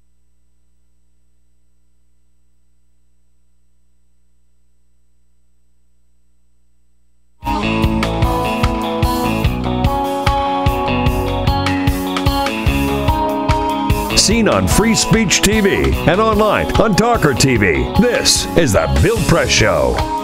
26 minutes after the hour, Olivier Knox here from Yahoo News as our friend of Bill this entire hour. And we'll be joined by Joe Cirincione from the Ploughshares Fund, jumping over to some of the foreign policy news of the day at the half. Olivier, just continue where we were on talking a little bit about NSA. Mm-hmm. The White House, even though a judge has now said what the NSA is up to, it looks likely unconstitutional. The White House is not changing its take on Edward Snowden. No, it's not. You know, there's Edward Snowden wrote an open letter in a big Brazilian newspaper, essentially appealing for asylum. Yeah. And a senior NSA official on 60 Minutes floated the possibility of, well, maybe it's time we give him amnesty to figure out what else he's got and prevent future disclosures. That's not flying at the White House. They repeated several times. Jay Carney, the press secretary, repeated several times yesterday, no, he's accused of felony disclosures. He should come back and face the music here. Right. The Winter Olympics, as I think our good friend Evan McMorris Santoro pointed out the other day, we knew 6 months ahead of time Michelle Obama was going to lead the delegation to London. We didn't learn until yesterday who was leading our delegation to the Sochi Olympics. Right. It's actually kind of a great little story. The diplomacy sometimes has these little wink and nod and subtle pokes, and this is not actually a subtle one. This is very much a in your face, huh? Basically, or it's basically middle finger. How you like them apples, Vladimir? Basically, the White House is so the president's not going, the vice president's not going, the first lady's not going, Secretary of State's not going. No active cabinet members, in fact, are going. Who do we have on the list, though? We have Billie Jean King. Why does this matter? It matters because Putin is in the middle of something of a push against gay rights in Russia, actually fairly aggressive. Yeah. And Billie Jean King, as most of your listeners are probably too young to remember this, but she was the first globally known professional athlete to come out as gay. Woman athlete to come out as gay. So it's kind of a big deal. Sending her, there's at least one other member of the delegation. So while it's going to be led by Janet Napolitano, there are people in the delegation who really very much are going to be against the new policies in Russia. It's very, very interesting to see. It's the first time in a long time that none of these senior people are attending the opening or closing ceremonies. I think it's a great gesture. It's a rainbow delegation from the United States. Right. Joe Cirincione joins us when we come back. This is the Bill Press Show. So this is my computer. This is your computer. Let's go on the internet. Let's go. Click it. Yes. Okay. I cursor in between the R and the E. Pressing down, I want you to just push the period. She's gonna love me all over again. That's it. Jamaica, here you go. Here we go. Good job. Thank you. And I did it by myself. Feel smarter. So, I'm kind of new here, but I've noticed a trend. My human does this funny thing where she goes around and gets all my toys, and then she hides them in that basket by the door. But it's always the same basket, and it's always in the same place. And then she acts so surprised when I find them, but, she's putting them in the same basket. Again. It's like, hello? That's where you put it last time. You were the worst at hide and go seek.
So, same time next week? Well, of course. Put away a few bucks, feel like $1 million. For free tips to help you save, go to Feed the Pig.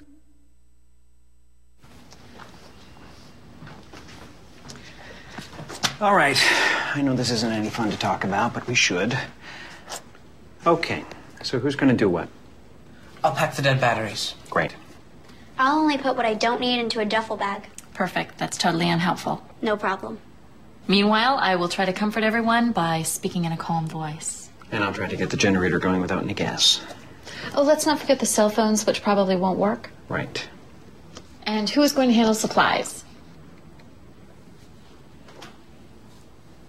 I can forget to do a list for us. Thanks, pal. Well, I think we couldn't be any less prepared. I'm proud of you guys. Talk to your kids about who to call, where to meet, what to pack. Visit ready.gov/kids for tips and information. Hey, thanks for stopping by. You know, I followed your character since the first episode. I'm a big fan. Big fan. Thank you. And listen, your storyline, it makes for incredible TV drama. Thing is, your drug use is very adult content. Too adult for the kids. So I'm gonna have to block you. Oh, man. Yeah. Well, have a good one. You're a nice lady.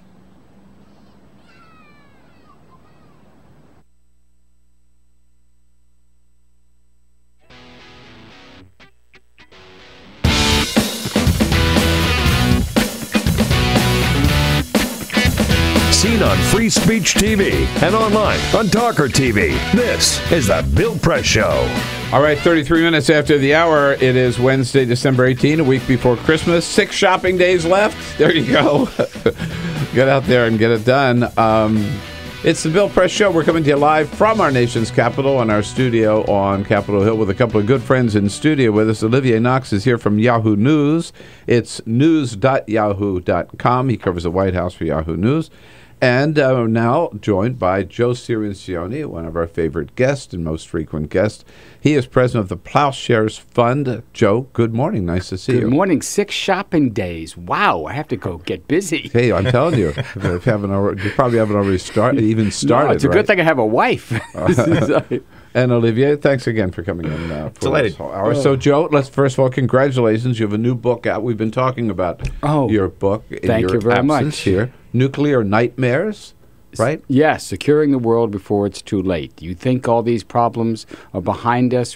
No. There's 17,000 nuclear weapons out there, with some in hands of very unstable states and actors. We ignore them at our peril.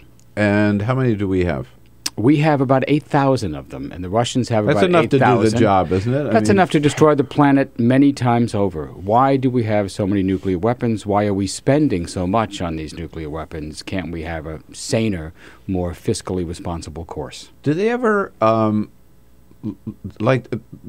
batteries run out of, run down? Do they ever sort of? They do.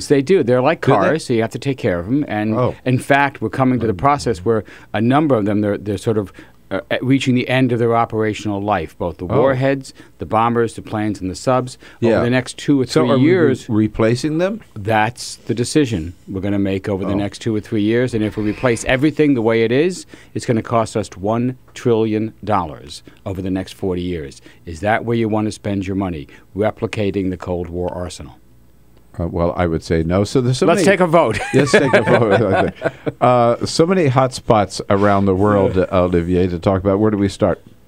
Well, let's start with Syria because, good place to start. Because it does seem to be making progress. The process of disarming Syria, getting rid of Syria's chemical weapons, does seem to be moving forward.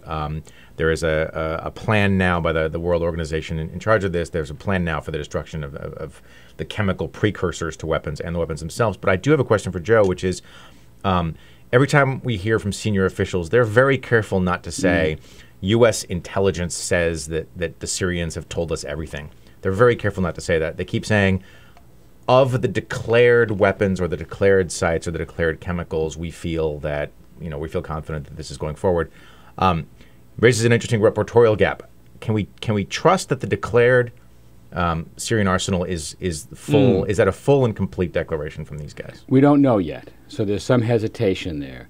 We do know that we have now destroyed their entire chemical weapons production facilities. The UN has certified that. Meaning they can't make any more. They can't make any more. So the mixing facilities, the factories themselves, gone. We do know that we've destroyed all, we think, of their unfilled munitions, rocket shells, warheads. Those have been destroyed. And we're now moving out the precursors, the chemicals that are not yet toxic, don't yet form nerve gas, but can be mixed, and on schedule for the end of the year to move out the last of the declared nerve gas shells, so the VX and the sarin. These are going to be moved to a ship, moved out of Syria, and the plan is to dispose of them at sea, not throw them away the way we used to. We used to get rid of chemical weapons by just dumping them overboard. What could go wrong? What could go wrong? So it's a big ocean. And so now there's plans to incinerate them at sea. We have mobile facilities going to put on cargo ships and do this. And there's also a process called hydrolysis. But as you point out, Olivier, do we have all of them? And there's some uncertainty whether Assad has come clean. Is he holding back? Right. Some, and he might be. So it's got to be tempting, right? Well, it could be, but it's a very high-risk game because in the end, they're not very militarily useful. What do a few dozen shells do for you? Even a few hundred shells. What kind of military advantage does that give you? What kind of international blowback would there be if you ever use these things? So we may be able to get certainty soon that everything has been accounted for. I have to ask you, the last network news report I saw in Syria, which was not last night, but maybe the night before, I watched. They talked about again. We have withdrawn support, some of the support that we were giving to the rebels. The rebels are split, between some of those that are linked to Al Qaeda and some of those that so-called moderates, I guess, or that we've been working with. Yeah, they are losing more and more territory to Assad. He certainly picked up some good points by agreeing to get rid of these chemical weapons. At the end of that report, my feeling was this is all over, that Assad has won the civil war. Is that wrong? It may be. It may be. So we've been talking about Syria for 2 years now, and we've always seen Assad can't hold on. He's on the brink. The rebel forces are advancing any day now. Well, I want to believe that, but he may have held out. But so at the end of the year, the forces are split. The rebels are weaker. We just had a news report yesterday, 100 more people killed in Aleppo, a rebel-held area from Syrian airstrikes. So these continue. The al-Qaeda-like forces are gaining ground among the rebels. That's one of the reasons we suspended some of our shipments. They were ending up in al-Qaeda forces, not the so-called Free Syrian Army.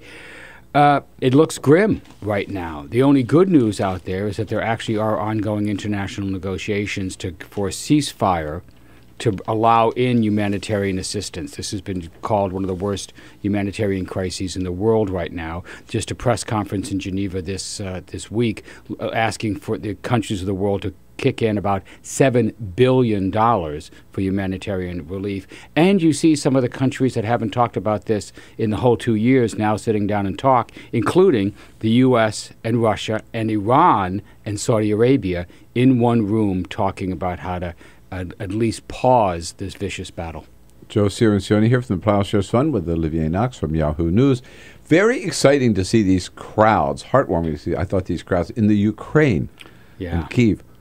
And yet, today, you talk about infusion of money. Putin says, no, we're going to save the government of Ukraine's butt by pumping in, what is it, $100 million? $15 billion. $15 billion? $15 billion. That's what he pledged. So this is one of the most encouraging stories Tell of us the what's year, happening actually. in Ukraine. I mean, you see people of Ukraine protesting in massive demonstrations, building snow forts, permanent snow forts. It's cold out there in Kiev, in the streets over a trade pact. And the whole reason is they do not want their leader to be rejecting ties with the European Union and instead accepting this basically bribe and giving in to the bluster of Putin and tying Ukraine closer to Russia. They want to split from Russia as much as possible and embrace the European Union. They're demanding that the premier resign. And he's holding on. We'll see. We'll see how this goes. But this is what they call the Orange Revolution that overthrew the this Cold War style regime in the first place. Well, it's back in a new form and with great strength, and it looks like it's not going anywhere soon. It's a really interesting tug of war between the European Union and Russia, and I know talking to European officials that they are concerned about. They always say that Putin has the cash, and he has the energy flows. He's got leverage. He's not just a flailing guy behind a podium. He actually does have a lot of leverage. It's very interesting. The regime responded in some really outdated ways, right? I should say the government, not the regime, but the government of Ukraine responded with some really outdated ways, putting out a few dozen of their own pro-government protesters and failing every basic test of how you handle this kind of crisis, at least since 1991 or so. I mean, it's amazing to watch. Well, the good news here, though, is that there hasn't been, after the first couple of days, there haven't been violent clashes. That's true. The government hasn't pushed the military out to disperse the crowd. So that's a hopeful sign. And the police refused to go in, act against the protesters, didn't they? From what at least I saw in some cases, the police just said, they have big smiles on their face. Okay. So we don't know how this is going to happen, but this is a mass, nonviolent protest that the government feels it can't violently crush at this point. What's the United States doing about this, Olivier? Well, I know Republican Senator John McCain was there recently speaking to the protesters, and yesterday he was showing reporters. And the senator from Connecticut. McCain gets all the press, but the senator from Connecticut was there. It was a bipartisan delegation. That's true. You're right. Well, I think McCain, a natural media magnet, can't stay away from that guy. It's true. And I have to number myself among the people who like to talk to him. But he was showing videos of the square and of the protesters there. And was saying, it's important to make a public show of support without tilting over into making this, an actual tug of war with Putin, because Putin can be a pretty stubborn guy, and he's not just going to walk away from Ukraine. So I mean, talking a little bit to State and the White House yesterday, they're trying to find ways to support this. They want to help the Europeans actually to take a more assertive role. So let me ask you, the news today that the president and the vice president will not be going to the Winter Olympics held in Russia.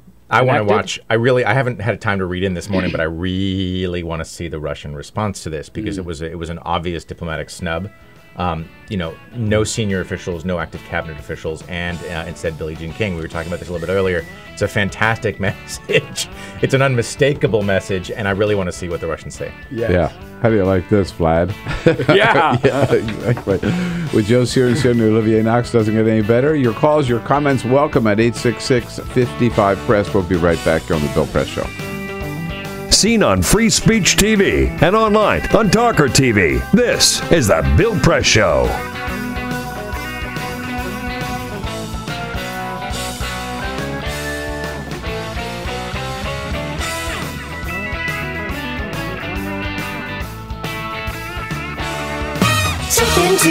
Checking the cat.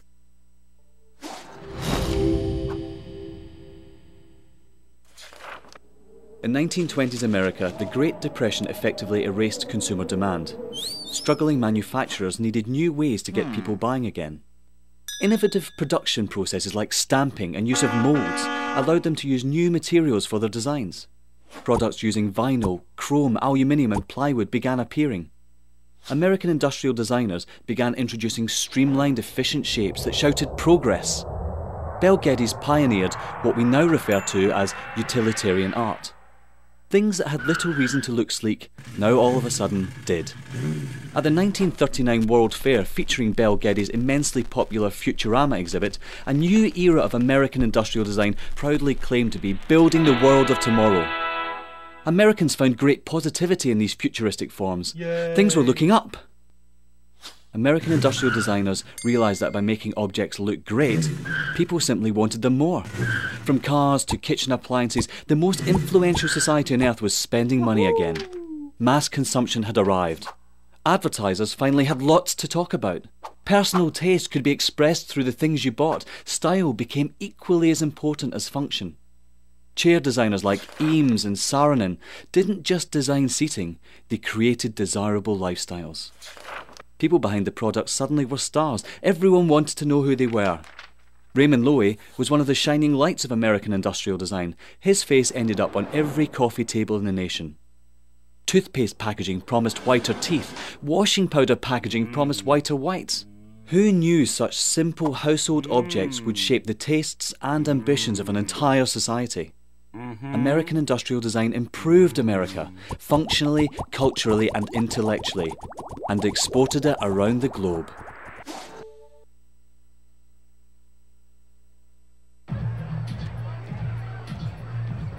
If you drive buzzed, it could cost you around $10,000. You'll face major legal fees, major fines, and steep insurance penalties. You could lose everything. Nothing kills a buzz like getting pulled over for buzz driving, because buzz driving is drunk driving. When some people struggle with their mortgage payments, they become frozen, petrified. Not knowing what to do, they do nothing. But the people who take action are far more likely to get the most positive outcome. Making home affordable is a free government program. Call now to talk one-on-one with a housing expert about the options that are right for you. Real help, real answers, right now.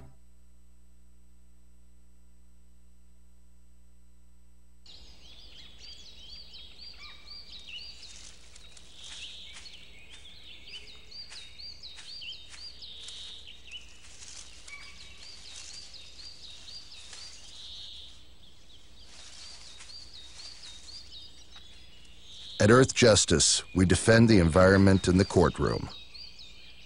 Join our fight. When you take a seat, you take a stand. Earth Justice, because the Earth needs a good lawyer. So, I'm kind of new here, but I've noticed a trend. My human does this funny thing where she goes around and gets all my toys, and then she hides them in that basket by the door. You know, but it's always the same basket, and it's always in the same place. And then she acts so surprised when I find them, but, you know, she's putting them in the same basket. Again. It's like, hello? That's where you put it last time.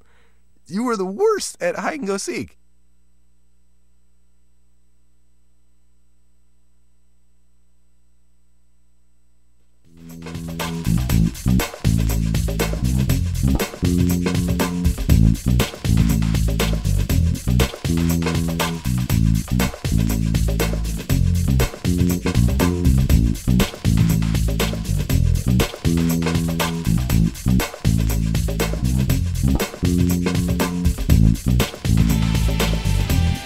Here we go now, 11 minutes before the top of the hour. Kevin Cirilli from Politico, finance reporter from Politico, here to talk about the Senate and House budget deal at the top of the next hour. Right now, we're hopscotching around the world's hot spots with Joe Cirincione from the Ploughshares Fund. And it's very interesting, Olivier Knox with Yahoo News, but used to be the reporter for Agence France Presse. That's right. So you've been on this world tour of reporting. Yes, I used to be very much focused on writing about the United States for a global audience, which comes with its own sets of rules. You know, because is the United States audience interested in global news? You know, they are actually. Although, as I'm sure Joe could speak to, they are interested very much in whatever the headline.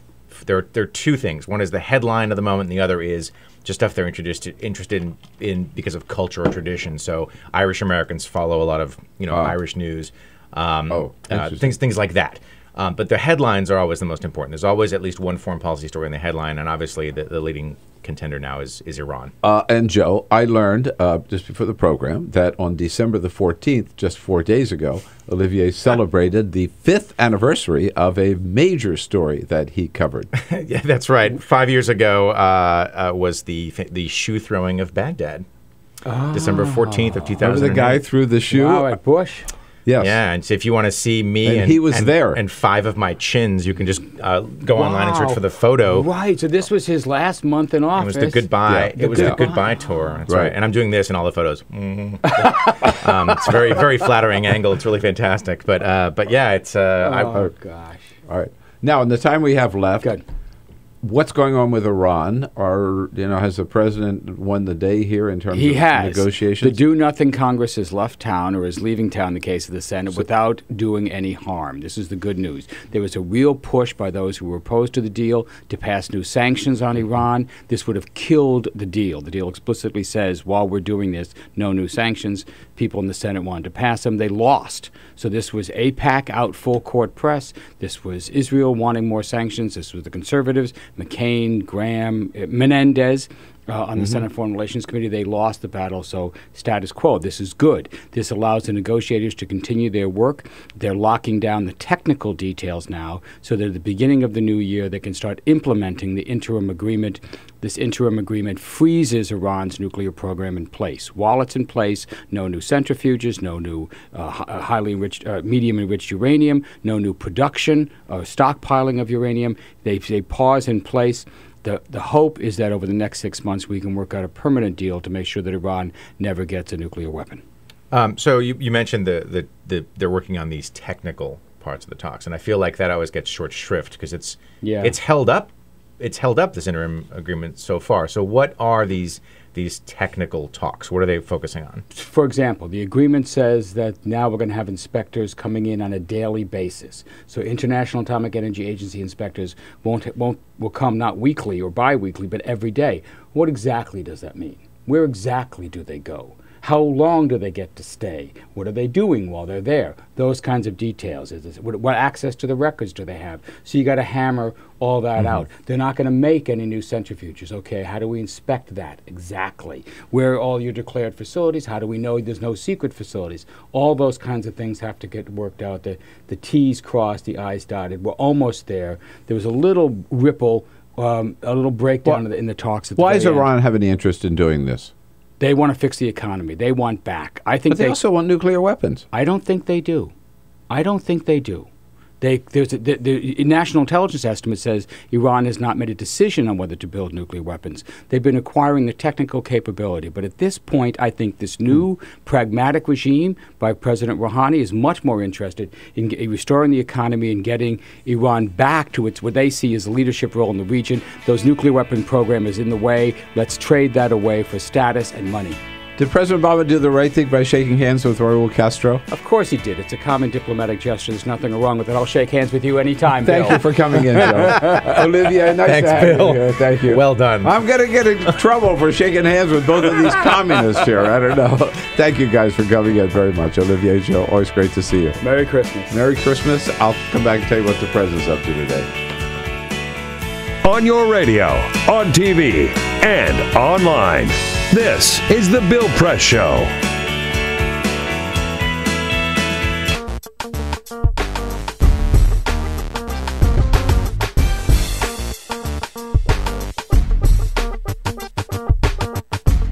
Hour number 3 just ahead of us on this Wednesday morning. You're not going to want to miss it.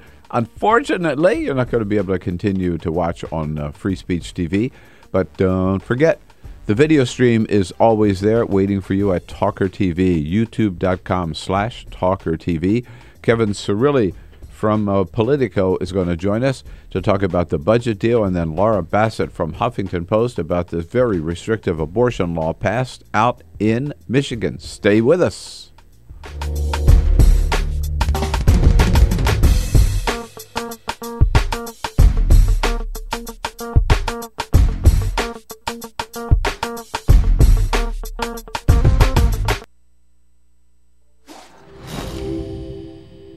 In the early 20th century, the war to end all wars didn't end war at all. It stoked the fires of change. A traumatized world was ripe for change. The world was ready for modernism. Modernists wanted to forget history, or at least reinterpret it. More than just a style, modernism applied to virtually all forms of creative expression. Innovative artists like Picasso, Escher, Dali, they all started looking at their world differently. Other artists tried painting light itself. These were the Impressionists. Surrealists went a bit further. We had entered the age of the isms. Cubism, symbolism, futurism, constructivism. All these new modern ways of looking at the world blew people away. When it came to architecture, modernists were intrigued by emerging technology. Concrete, glass and steel featured heavily in their buildings. Modernists believed that they could design a better society. Ornamental indulgence was considered a frivolous waste of effort. They thought function should always dictate form, and that mankind's intelligence, creativity and capability for radical thinking should be celebrated. Take the Russian inventor Georgy Krutikov. He suggested an idea for a city held aloft by electrical currents. This at a time when there was barely enough wattage to keep the lights on. Not everything they designed was a resounding success. But you could argue modernism was the single most influential movement of the 20th century. From house music to housewares, tables and chairs to graphic design, all have been created by the aesthetics and ideas of modernism.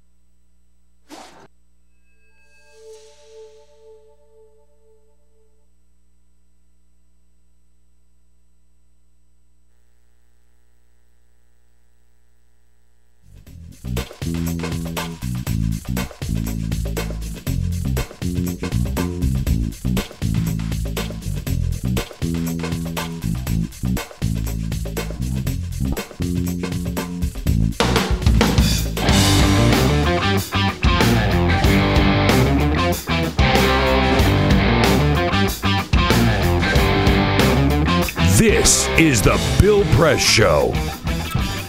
In the next hour, lots of important stuff to talk about. The budget deal. Will the Senate finally approve it? Will the president sign it? And what's in it? What's good? What's bad? Kevin Cirilli will be here from Politico to tell us all about it. And then some very disturbing news out of Michigan. A lot of bad stuff been happening out there since this new governor took over. But Laura Bassett will be here from Huffington Post to talk about the new restrictions on abortion passed out in Michigan.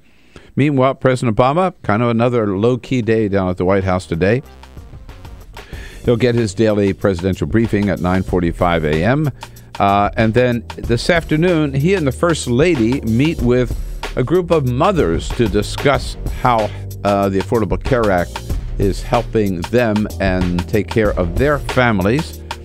Our press briefing today with Press Secretary Jay Carney scheduled for 12:30. Back to talk about budget. Kevin Cirilli. This is the Bill Press Show.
Broadcasting around the nation, on your radio, on your TV, and online.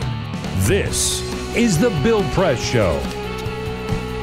There are two winners this morning to the Mega Millions drawing last night. Sadly, one of them is not in the studio this morning. But there they are. Georgia and California get the two winners, not the District of Columbia. Good morning, everybody. Great to see you. Thank you for joining us. Wednesday, December 18.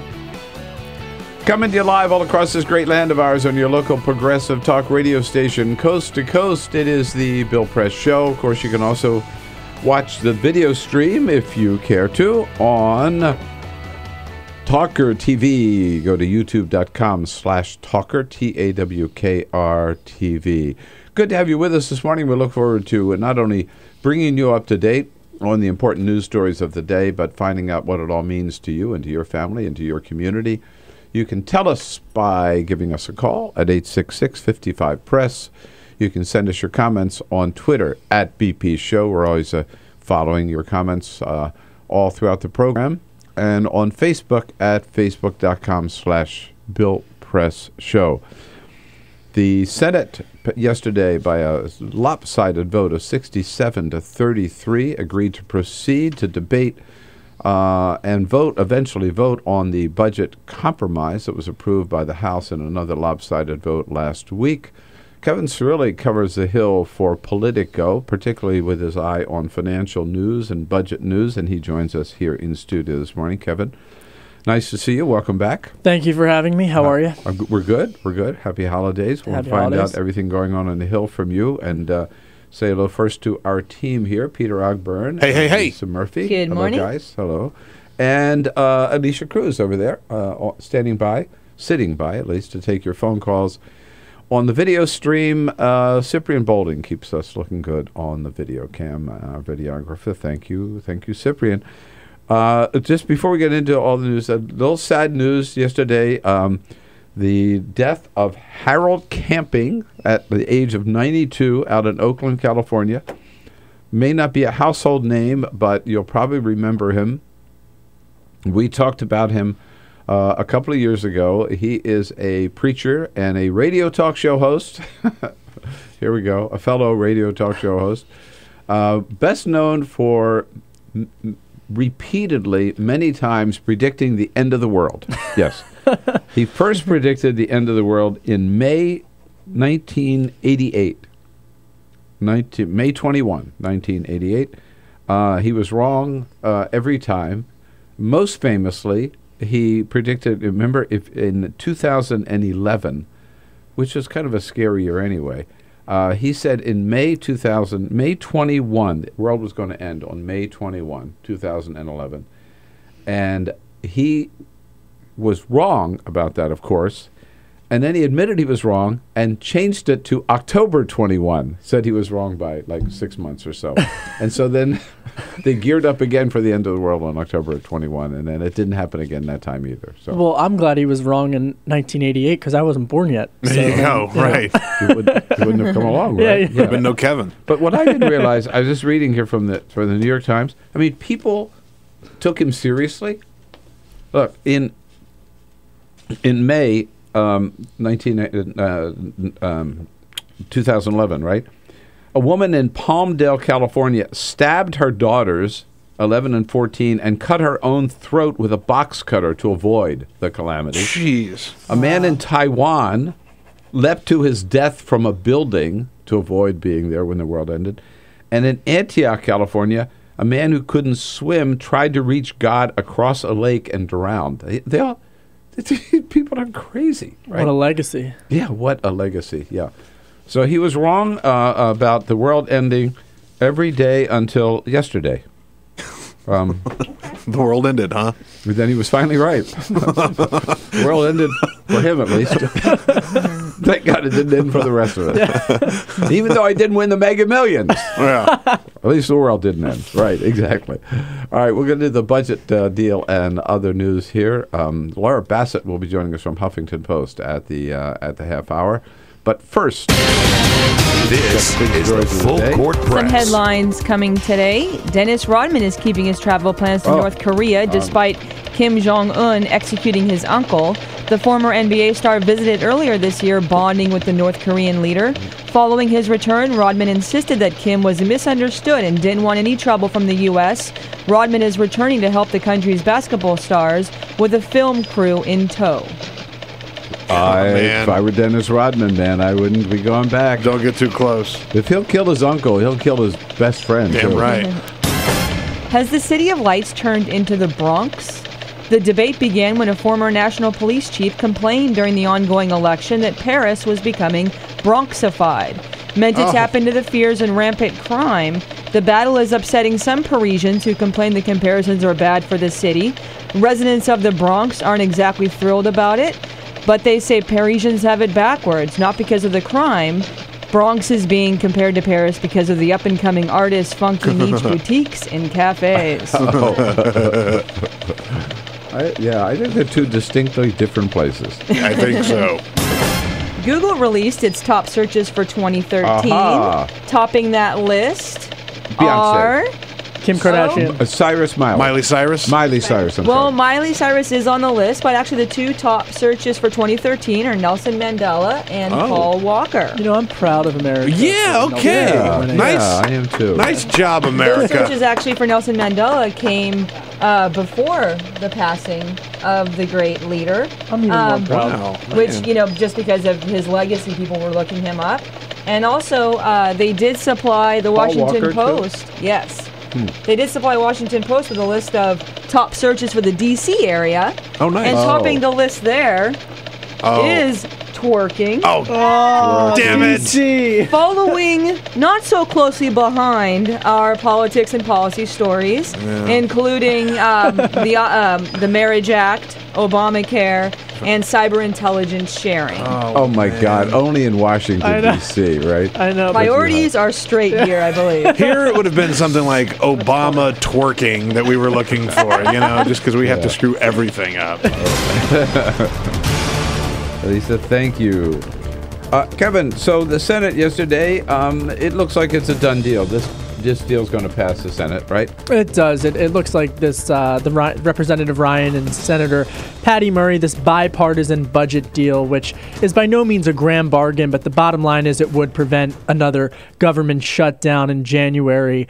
It looks like it will most definitely pass.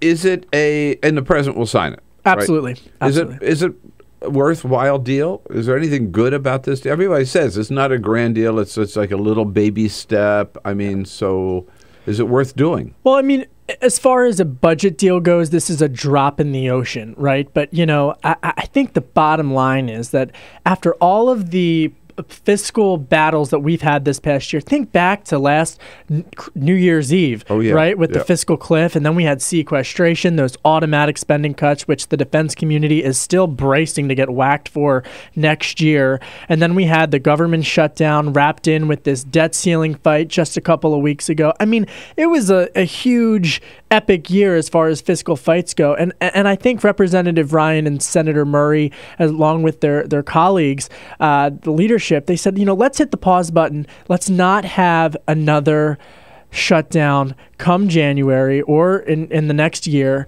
and let's continue with spending levels. They raised them just a little bit, but it's just a fraction as far as the overall debt. It's 1/17 of our national debt, so it's very small as far as that goes. So it may not be a great deal, but the fact that there's a deal at all is a big deal, right? It's a huge deal, and actually we're seeing the repercussions. But we were talking about this before, just in the break, about how the central bank, the Federal Reserve, actually, which has been using its stimulus policies, it's called quantitative easing. It's how much money essentially they're pumping into our economy to keep things going ever since the post-2008 meltdown.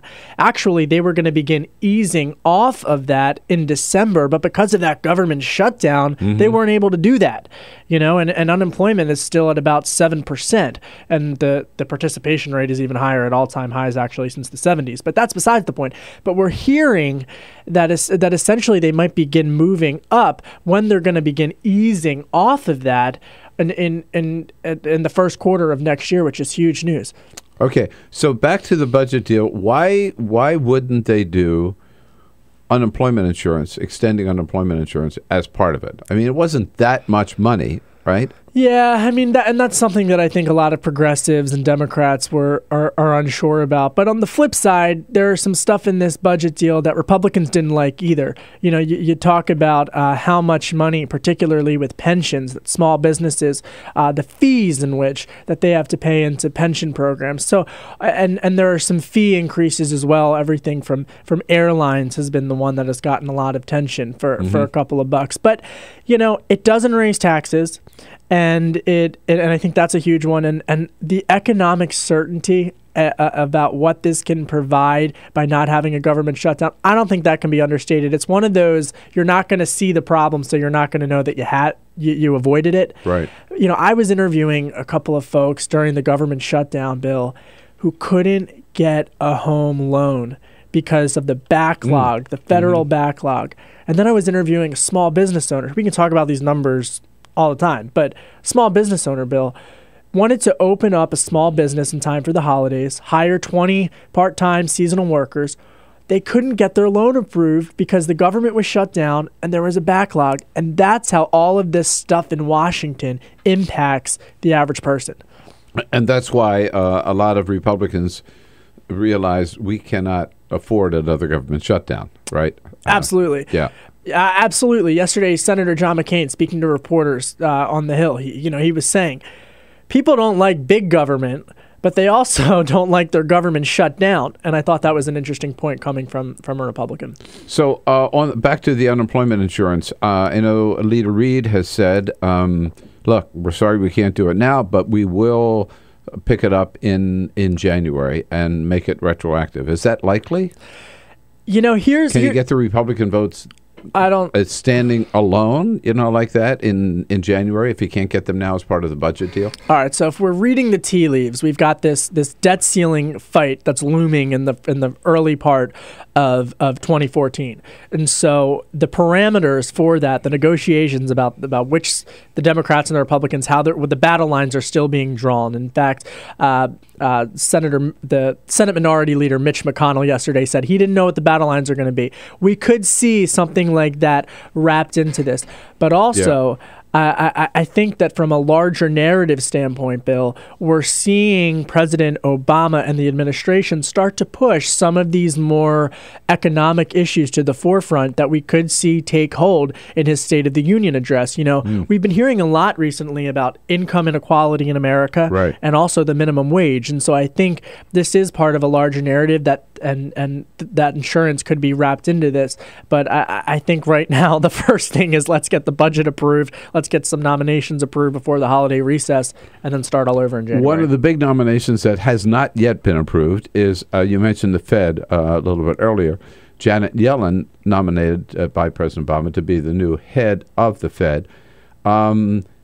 They've broken the dam here, right? And we have a transportation secretary, we have a new secretary of Homeland Security, we have a new judge on the D.C. District Bench. Three new judges on the D.C. Circuit, okay, which radically shifts the dynamic of that. All important. I mean, that is, as far as Wall Street regulation goes, that D.C. Circuit, I had one source tell me that is the Supreme Court of Wall Street regulation, just because so many of these trials go through that particular court. It is now completely split even as far as Republican appointed judges and Democrat appointed judges goes because of those three new judges. All right, so how about Janet Yellen? Janet Yellen is essentially a continuation as far as policy goes as our current outgoing Federal Reserve Chairman Ben Bernanke. Expected to continue the same policies. But she's a rock star, and she is going to be the first female Federal Reserve chairwoman to lead the central bank. So she is a huge role for her. Will she be confirmed? Because I read this morning Rand Paul has threatened to hold up the vote on her confirmation. Rand Paul wants to hold up the vote to force a vote on a Fed bill that he says would give more transparency to the central bank. It would hold it to congressional audits, essentially. Critics say, including Yellen, that it would limit the Fed's independence, but she does have the votes. I think he's just trying to drum up some support and shine some light on his initiative with that. Yeah, well, at least he's not trying to get rid of the Fed like his father used to do. Yeah, good point. Yeah. And the minimum wage, haven't talked about that or other issues on the financial area in front of this Congress, or at least the next session of Congress. Kevin Cirilli here from Politico. We will be right back. Be glad to include you in the conversation. We've got an extra seat at the table here for you at 866-55-PRESS on a Wednesday morning. Seen on Free Speech TV and online on TawkrTV. This is the Bill Press Show.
Brought to you by the U.S. Forest Service.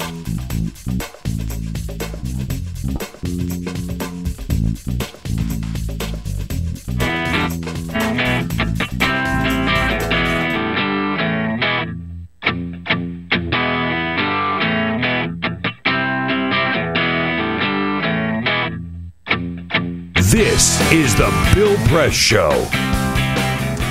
All right, 26 minutes after the hour, Laura Bassett joining us from Huffington Post in the next segment here of the Bill Press Show on this Wednesday morning. Right now, we're talking a budget deal and related issues on the Hill with Kevin Cirilli from Politico, Politico.com. Overall, we end this year on an economic upbeat or downbeat, or how do you see it? You know, I think the fact that we're not going to have a government shutdown in January is a positive thing. You know, I think that, I think that's positive.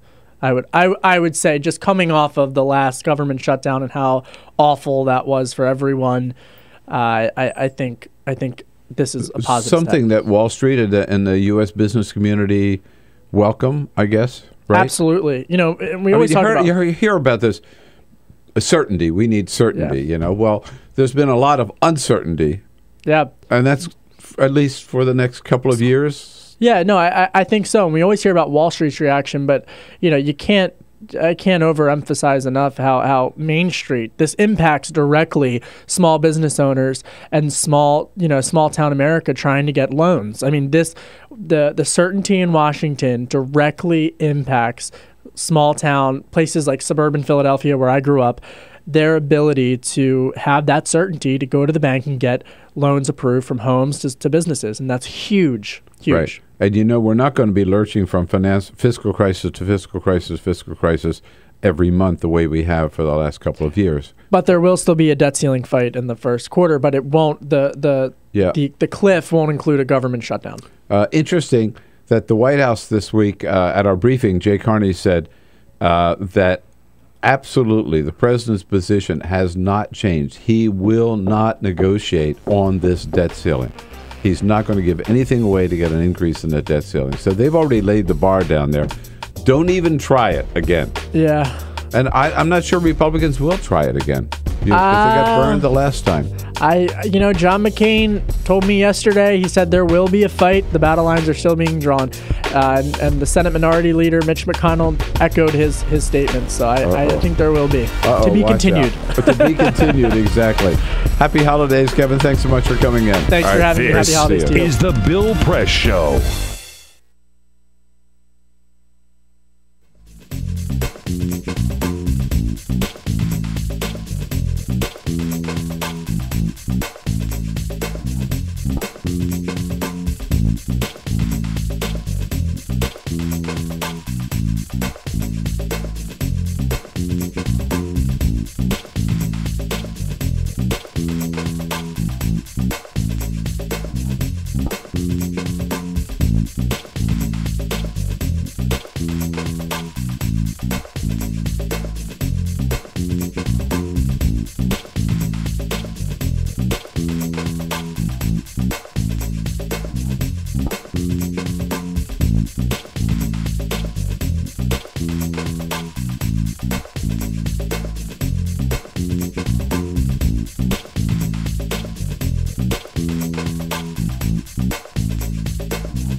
on your radio, on TV, and online. This is The Bill Press Show. Man, I really felt good when I bought those 3 Mega Millions tickets yesterday. I was sure I had the winning ticket. I don't know. I spent a lot of time yesterday wondering, how I was going to divide up that $636 million, how much would I was going to keep and how much would I might share with my wife, Carol, or my kids, but... Well, at least I don't have those problems to worry about. Hey, it's 33 minutes after the hour. Good morning, everybody. Congratulations to the winners in Georgia and in San Jose, California. I don't know where down in the state of Georgia. But we had two winners, and not one of them is not in the studio here, sadly. A winner of a different kind here, Laura Bassett, winner as far as I'm concerned, from Huffington Post. She covers especially feminist issues or women's issues. I don't know how you would properly describe that, Laura. It's always good to see you. Thank you for coming in. Good to be here, always. Merry Christmas and happy holidays and all that stuff to you. I'm so glad you came in because I have been wanting to talk about what happened in Michigan. There's a phrase now that I never heard of before, and I'm not really sure what it means, although to me it sounds like it's bad, called rape insurance. Right. This is now the law in Michigan? It is the law in Michigan. And what does it mean? So basically, they banned abortion coverage in all of their plans, and not just public plans, people's private healthcare plans. 80% of plans prior to this point covered abortion. And so now none of the plans in Michigan can. You have to buy a separate rider for abortion coverage if you want it, and there's no exceptions for rape or incest. So if you have a regular plan and you didn't buy the separate abortion rider and you get raped and you become pregnant from that, you are not allowed to use your coverage, your regular coverage, to have an abortion. You have to have thought ahead and bought that separate rider to plan for something like that, which is why they're calling it rape insurance, because who plans to be raped, right? Yeah. Well, first of all, how can the state order, right, that tell the private insurance companies, we're talking about private insurance policies, correct? Right. How can the state tell private insurance companies what they can and cannot sell? Right. It's a good question. And the argument on the other side is... It's like saying you can't have dental care as part of your health care plan, right? Right. Except that they, don't think that people should have to pay into an insurance plan that covers abortion if they are opposed to abortion. Yeah, but how many people are, first of all, half of your population is not having an abortion, ever. Right. And then not every woman is having an abortion. How costly is this, right? I don't think it's about that. I think it's about people feeling like their money is being used to pay for abortion when they oppose the procedure. So was this, how did this happen in Michigan? Is this the first state that this has happened in? No. There are about 8 states where this has happened. And in Michigan, because it sort of garnered the nickname rape insurance, sort of got the country's attention finally. But this has been happening for years. What happened is they used a really archaic procedure whereby last year the legislature passed this bill and Governor Snyder vetoed it. And so a group of anti-abortion activists went and got a bunch of signatures on a petition. And basically, if you get 8% of the people in Michigan who voted in the last election, you can force the legislature to vote on this again, and it bypasses a governor's signature. So that's what happened. It was 8% of the people who voted in the last election signed this petition. They forced the legislature to vote it again. The legislature passed it again, and Snyder has no power to veto it this time. So I can't blame it on Rick Snyder. No, you can't. He would have vetoed it. He opposes it. Yeah. Well, I think so poorly of him that I was ready. I'm sorry I took that away from you. I was ready to blame him. Also blame the legislature instead, and then some of these yahoos in Michigan who are reporting this through. Has this been challenged in the courts, this law, in any of the other states so far? Not yet. But it's going to be challenged in Michigan. I know. I have a feeling. And Planned Parenthood, ACLU, all the usual suspects are looking in different avenues to challenge it, either legally or legislatively. So.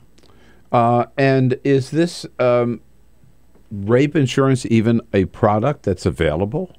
It's going to be called abortion insurance, but you have to have it if you. So the reason people are calling it rape insurance is if you get raped and you become pregnant from that, you cannot then buy the abortion rider. You had to have planned ahead of time and bought that in order for it to cover your abortion. Otherwise, you have to pay for it out of pocket. You have to have it ahead of time. You have to know, I might be raped in the future, therefore I'm going to buy this special abortion rider that I will need in case I am and become pregnant. Isn't this in direct contradiction to the Affordable Care Act, and wouldn't that override whatever happens at the state level? Well, the Affordable Care Act sets up healthcare exchanges, and it allows for states to ban abortion coverage on their exchanges if they want to. So it kind of allows for this. In fact, there was more abortion coverage before the Affordable Care Act than after, because this kind of flagged red states that don't want abortion coverage to go and then pass legislation that says we don't want to cover it. So now there's fewer people covering it than there were before, which I think is an unintended consequence of the Affordable Care Act. Of the Affordable Care Act. Right. Is there any talk about amending or fixing the Affordable Care Act? Well, the one thing that they've got to get it. Yeah. There's other priorities. I understand. They have to get it working right first. They have to get people to sign up first, right? And then the Affordable Care Act is a hot mess, and one of the obviously the Supreme Court is taking up the contraception mandate next year, requiring employers to cover contraception. And so I think if they tried now to require some plans to cover abortion, it would be an even huger fight, and they're not going to pick that right now. You mentioned this coverage of contraception. That is one of the reasons why the United States Catholic bishops opposed the Affordable Care Act. Right. Putting a lot of people felt the Catholic Church on the wrong side of history, in the sense that in the past they have always been, the bishops had always been a cheerleaders for universal health care. Right. Maybe not single payer, but maybe even universal health care. And then suddenly we get close to it, and they pulled back and opposed it only because of this one issue, contraception. Right. So the Catholic bishops have really made a big focus on abortion, same-sex marriage. This Pope Francis, times Person of the Year, has told not just the Catholic bishops, but Catholic leaders generally around the world, you got to stop talking so much about these issues, right? And get back to helping the poor and serving the poor. And yesterday, the Pope didn't just talk about it. He made a change at the Vatican, which is pretty powerful. Right. He replaced a major cardinal who had a lot of power, Raymond Burke, who was a big, outspoken opponent of abortion, of gay marriage, talked a lot about social issues, and had been telling the Pope, you need to talk more about abortion. And the Pope said, well, you know how I feel about that. I'm going to go ahead and replace you with somebody more moderate. And I don't think he's making a stand and saying abortion's okay by any means, but I think what he's saying is you don't have to be extremely socially conservative in order to be a member of the Catholic Church, or in order to be a leader in the Catholic Church. We want to talk about different things. We want to help the poor. We want to get back to our original, goals here. Well, what's interesting, you're absolutely right. And what the Pope did is Cardinal Raymond Burke was St. Louis, I believe, right? I think, St. Louis Cardinal, because Cardinal from St. Louis, team. Right? Yeah. And at the Vatican, in a very, very high position in the Vatican. And Burke, at the Vatican last year, or maybe a couple of years ago, was very critical about some members of the Catholic hierarchy in this country that he said were too moderate, and therefore were giving the church sort of a bad name. And they were not out there beating the drum all the time on abortion and same-sex marriage. Right. One of them being Donald Wuerl, who is a cardinal here from Washington, D.C. He actually mentioned Wuerl by name. And I don't remember the exact phrase, but basically said they're doing the church a disservice by not being stronger on these core issues.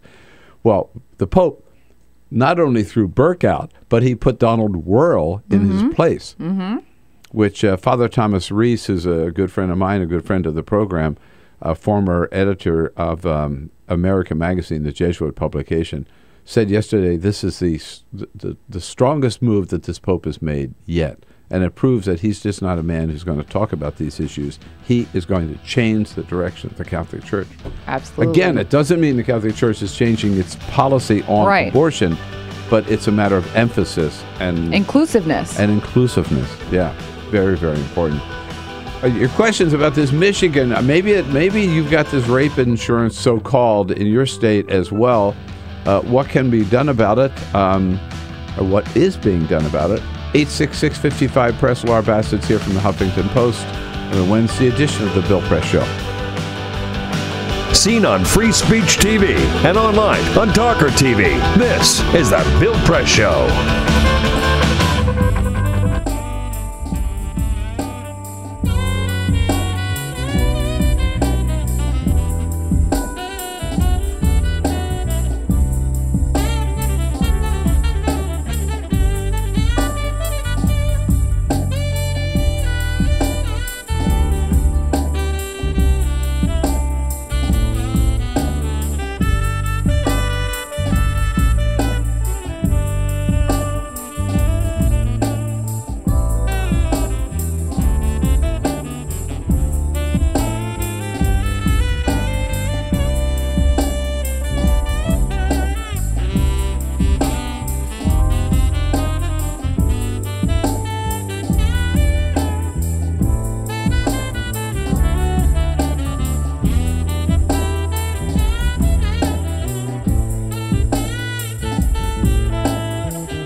All right, at 12 minutes now before the top of the hour on a Wednesday morning here, December 18.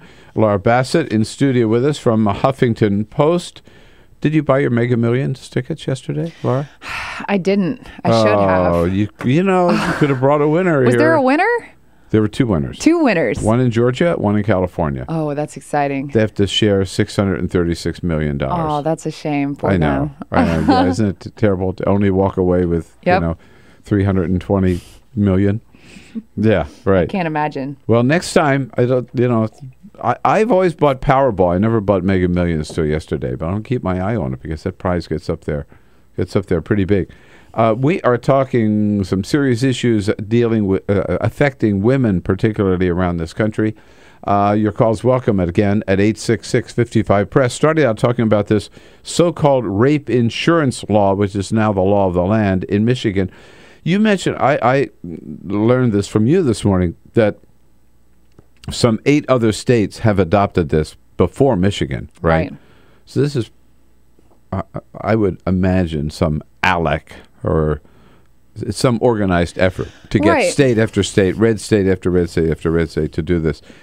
Where this is the law, do we have any numbers yet on how many women have actually then gone out and bought rape insurance? There's only one state, and I should know which one it is, and I read it, and now I'm blanking on which state it is, but one out of the 8 that have banned insurance coverage of abortion, where women can actually buy an abortion rider. It's like, it's up to the insurance company to make that available, and they just haven't. And most of the states that have passed, you just cannot get abortion coverage. And this is just one way that the anti-abortion movement is targeting abortion rights, because it makes it impossible for many women to afford the procedure. It's expensive, and $300 to up to $1,000 for a procedure, and some women just can't do that if their insurance won't cover it. Right. And in that state, have they been selling these insurance policies? I mean, as a woman, is this something that you feel that is so likely that you have to have insurance against it? I mean, you do have car insurance because, everybody who drives, it's right.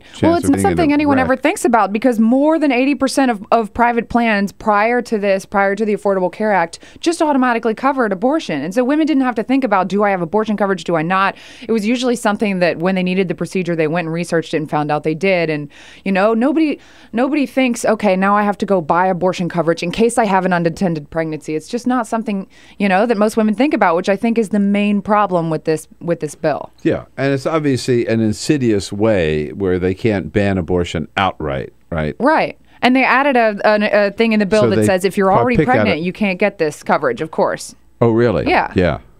Of course. I would defeat the purpose of the insurance part of it. So on the political front, you've written about a big decision that Emily's List is going to be making this week. They haven't announced it yet, but you can announce it here. They are. They've put Heather Miser on the list. She is a very progressive candidate for governor in Maryland, in the great state of Maryland. She would be the first female governor of Maryland and the first openly gay governor elected ever in U.S. history. Well, we're close to Maryland, and when I think of candidates for governor in Maryland as a Democrat, and Emily's List supports Democrats, Harold, I'm sorry, is it Harold Brown, the lieutenant governor? Anthony Brown, Anthony Brown, lieutenant governor. And the Attorney General. Doug Gensler, the Attorney General. I haven't heard of Heather Miser. Right. She's kind of new to the race, and those are the two establishment Democrats that she's running against. She's generally considered to be the most progressive of the three. She's been in the state legislature out of Montgomery County since 2005, and she's amassed a pretty impressive resume. Obama has appointed her to a few different committees to sort of advise on state healthcare policy. She was one of the reasons that Maryland legalized gay marriage. The big thing that has attracted attention lately is that she wants to legalize marijuana in Maryland and use the tax revenue to fund pre-K programs for low-income people.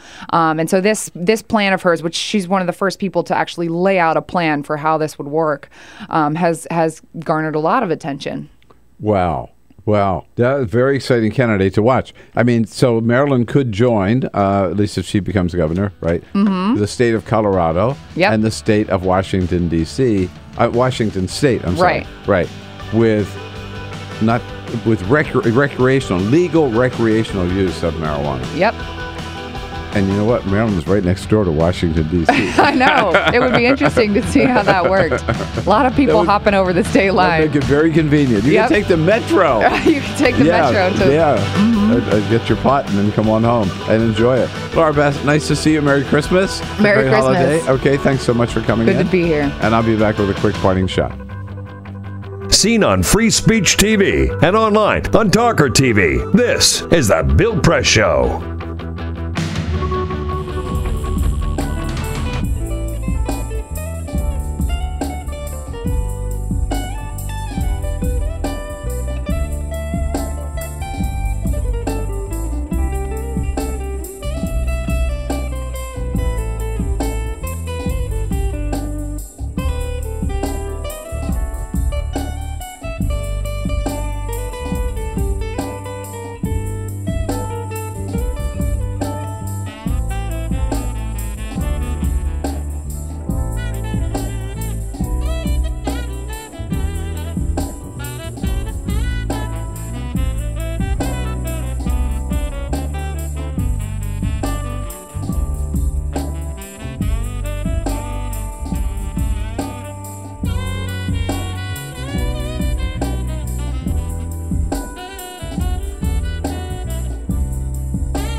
The Parting Shot with Bill Press.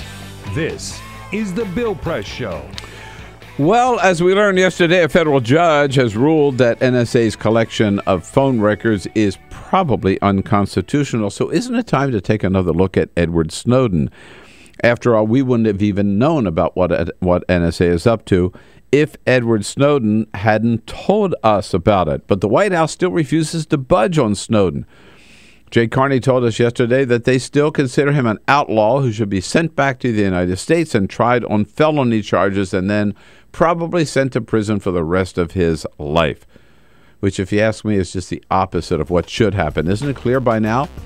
Edward Snowden did a great public service by lifting the curtain on NSA's massive domestic spying, and he did it for the best of reasons. Not to get rich, but simply to tell the American people the truth. It's time to recognize Edward Snowden for what he really is. Not a criminal, but a whistleblower. And we like whistleblowers, don't we? Hey, that's my parting shot for today, folks. Have a great one. See you back here again tomorrow. This is the Bill Press Show.